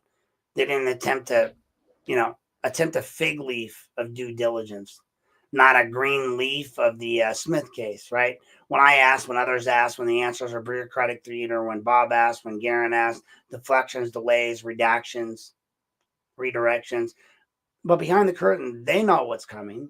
They know the optics of using public money to fund a co-defendant's legal counsel. They just don't care because they don't think anyone would call it out like me. And for a long time, they were right. The same strategic silence played out over the Bastille settlement. The public wasn't informed. I went and dug for that, as well as Berea and Rosenbaum. The structure of the payout was concealed, but I went and dug for that. The Corsa never reviewed it. That's how I learned about Corsa and the insurance companies for the city. And when scrutiny finally arrived, the explanation shifted, and what became an internal HR issue morphed into more contract clarification, and then the actual retroactive justification finally became the refusal to engage altogether. Petticord, who helped construct the payout framework, right? He helped do it, has since moved on to administrative role at Job and Family Services, still within the same institutional orbit, still operating without formal accountability. Meanwhile, people like Silo keep pushing to undo Smith's exoneration not because there's new evidence, but because the case has been relitigated. Maybe. No. But because admitting fault threatens the equilibrium, right? It challenges the myth that the system corrects itself, that prosecutors act in good faith, and that decade-old institutions are unfortunate errors rather than institutional design. And while all this unfolds, a disturbing number of people of the same actors area remain in power or close to it. They don't explain. They don't apologize. They just survive through silence. And the question is not whether the wrongdoing occurred. It's whether the public will ever get an honest answer to the people paid to protect their interest or from them. And that's why I keep reporting. That's why I keep requesting records, filing lawsuits, and procedural podcasts, because silence may be their strategy, but it's not mine. All right, folks. I'm going to take one more break, and then we are in our finale. This is my final closing statement. I'm going to do a quick break. I'm going to take a quick sip of water, and then we're going to take a deep breath, and we're going to close this out at the 3-minute and 9-minute mark. And thanks for tuning in. Thanks for watching. Here's my final ad space of the evening. Thank you very much for watching.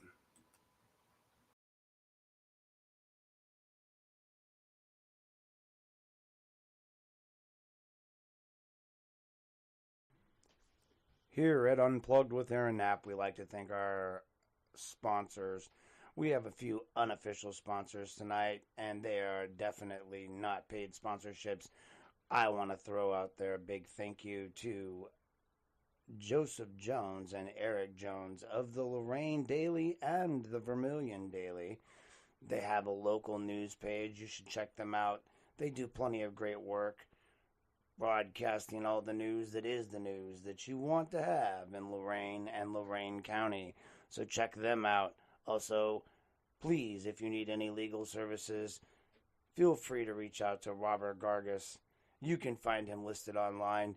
He's a fine attorney and comes highly recommended by yours truly. And last but not least, I want to mention D&C Radio. Please make sure you check out one of the up-and-coming internet hip-hop stations and all of their shows. They put on a lot of shows. You have the Never Outdone show. You also have the Eric Bowen show, Speak Up, Speak Out. So please make sure you guys check them out as well if you're looking for your latest and up-to-date hip-hop artistry. Thank you for tuning in. This has been a non-paid sponsorship brought to you by Unplugged with Aaron Knapp. Here at Unplugged with Aaron Knapp, we like to thank... All right, folks. This is our final section. This is our closing segment. Silence is the cover charge. That's where we're at, folks. Let's cut through every excuse, every spin, every manipulated message, and go straight to the truth. What happened to me? What continues to happen in Lorain County isn't about a bar fight or a grudge. It's about what happens when a reporter refuses to fold, when a social worker refuses to do the wrong thing, when institutional players lose control of their story, and when people in power find out their old strategies of silence, sabotage, and smear work no longer work on someone who has a mic and a memory. That night in the bar that we talked about was not about a random eruption. It was a message, and it was sent to me. I know it. There were no professional bouncers, no licensed security, no uniformed accountability. There was just friends of the bar, enforcers without titles, and training or decided who belonged and who didn't. These weren't employees acting in any way under a legal authority. They were drinking buddies with loyalty, not liability, carrying out what can only be described as a community-sanctioned takedown. And they didn't just escort me out. They brutalized me, slamming me, dragging me, stomping me, a sustained and wholly unlawful assault carried out by the smug impunity of men who knew they'd be protected. They weren't wrong. No cops were called, no ambulance, no reports were filed by the bar itself. The violence was turned into content, a video gleefully edited. Taking care of business every day, taking care of business, there's a way. It was like some high school pep rally stunt, and it was pushed online to mock the victim, me, and elevate the ego of the man who once used my work. I don't know. They didn't just celebrate it, the violence. They commodified it. They made it part of their brand. And when I dared to challenge that narrative, suddenly I'm the problem, the aggressor, the unstable one. But the video doesn't lie, folks. The audio doesn't lie. The silence from the bar, local officials, former allies who now play neutral, they all tell the same story. They needed me gone. And they thought this would do it. But it's not about a single night out or a single man or even a bar or my beef with them or their beef with me because it drives posts or calls. It's about understanding. It's about a system. It's about a culture in Lorain County where whistleblowers are harassed, where critics are painted as unstable, and where asking questions get you escorted out by someone's drunk cousin instead of answered by someone with a badge.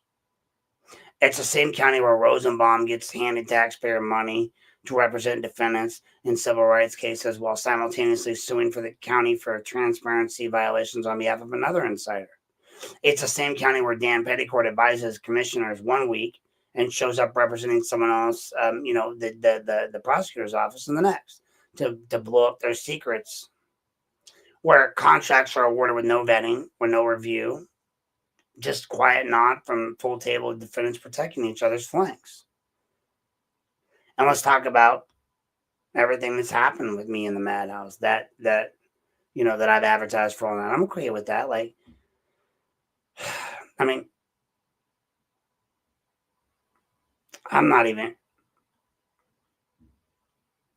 our situation is what it is, and they enjoy talking about it. I brought it back up only because I have a right to tell my story and talk about it.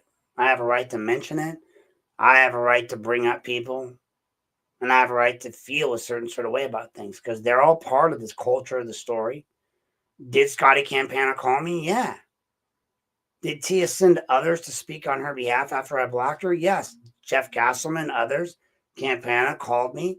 I get what Tucker's saying. Look, I've never had any interactions with him. So in the grand scheme of things, all the people we're talking about in regards to his bar are not Tucker. Tucker and I have never spoke. I can't have any personal issues with him other than what he said about me, and I don't even care. And it is what it is. That's his opinion. It's like he's allowed to have that. It's America.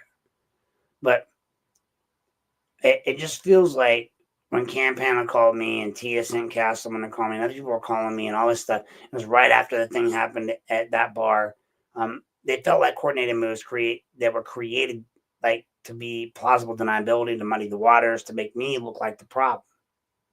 Now, here's the difference. I kept the receipts. I saved the calls.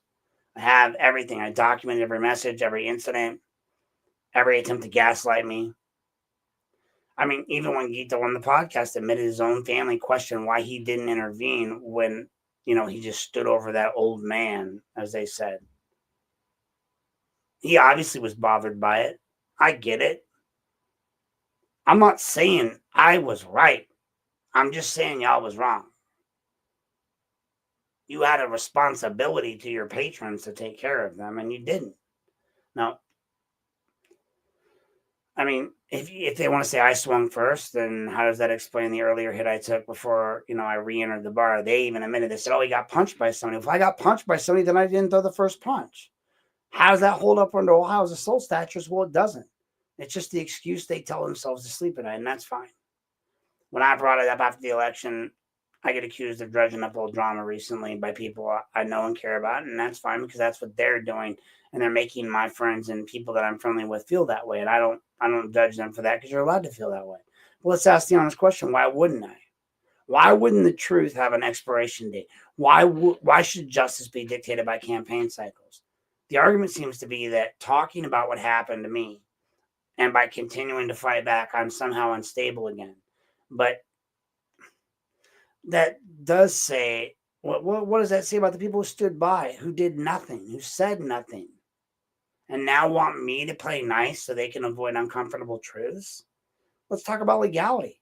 Show me the statute that says you can be beaten unconscious by someone with no credentials just because you raised your voice or stayed in a bar. Show me the legal doctrine that allows a bar to subcontract violence to its friends and its patrons and then laugh about it online. Show me the ethical code that excuses Tucker's copyright violations by putting my videos online, mocking me, and then sudden rebrand into a victim of toxicity once I respond in kind. You can't, because there's no legal, moral, or ethical defense for what happened. The only thing left is silence, and the silence is that currency of complicity. I've been, contacted by more people in the last 6 months than my entire reporting career. Castleman, former staffers, burned out insiders, all of them saying the same thing. Be careful, they're coming for you. You don't know how deep this is. But I do, and I always have. Because when you expose the foundation of a crooked house, the whole thing trembles. That's what scares them the most. Isn't that I fought back. It's that I don't stop. I keep going. I keep reporting, I keep documenting, I keep saying the names, I keep saying the case numbers and the dates, and I keep going until the last file's unsealed and the last submitted job's uncatalogued. This podcast isn't therapy. It's not looking for likes and friends, although I wouldn't mind follows. It's testimony. And if you followed it, the thread from the first segment, the first moment, then you already know what they fear. It isn't the lawsuits. It isn't the subpoenas. It's daylight. It's what happens when one voice refuses to die down, just like mine, just like Amber's, just like others. Refuses to be bribed or threatened or co-opted, and that's exactly why I'm still here. I'm Aaron Knapp. They tried to take the pen out of my hand. They tried to take the mic off this stand, and they've tried to drag me across the floor into silence. But I got up, I get up, and I keep recording because I've seen the blueprint of corruption in Lorain County, and it looks exactly like this. Not one of them can rewrite what happened, and not one of them can stop what's coming. Thank you guys for tuning in tonight. I'm Aaron Knapp. This has been Unplugged with Aaron Knapp. I thank you guys for being here. Remember, law enforcement, be lawful, not awful. The rest of you guys, thank you for tuning in, and we'll see you guys next time. Yeah, we cut through the noise. No script, no leash, no polished decoys. Broadcasting without permission. We don't ask. We lift the curtain and we drop the mask. Unplug with Knapp. Yeah, we cut through the noise. No script, no leash, no polished decoys. Broadcasting without permission. We don't ask. We lift the curtain and we drop the mask.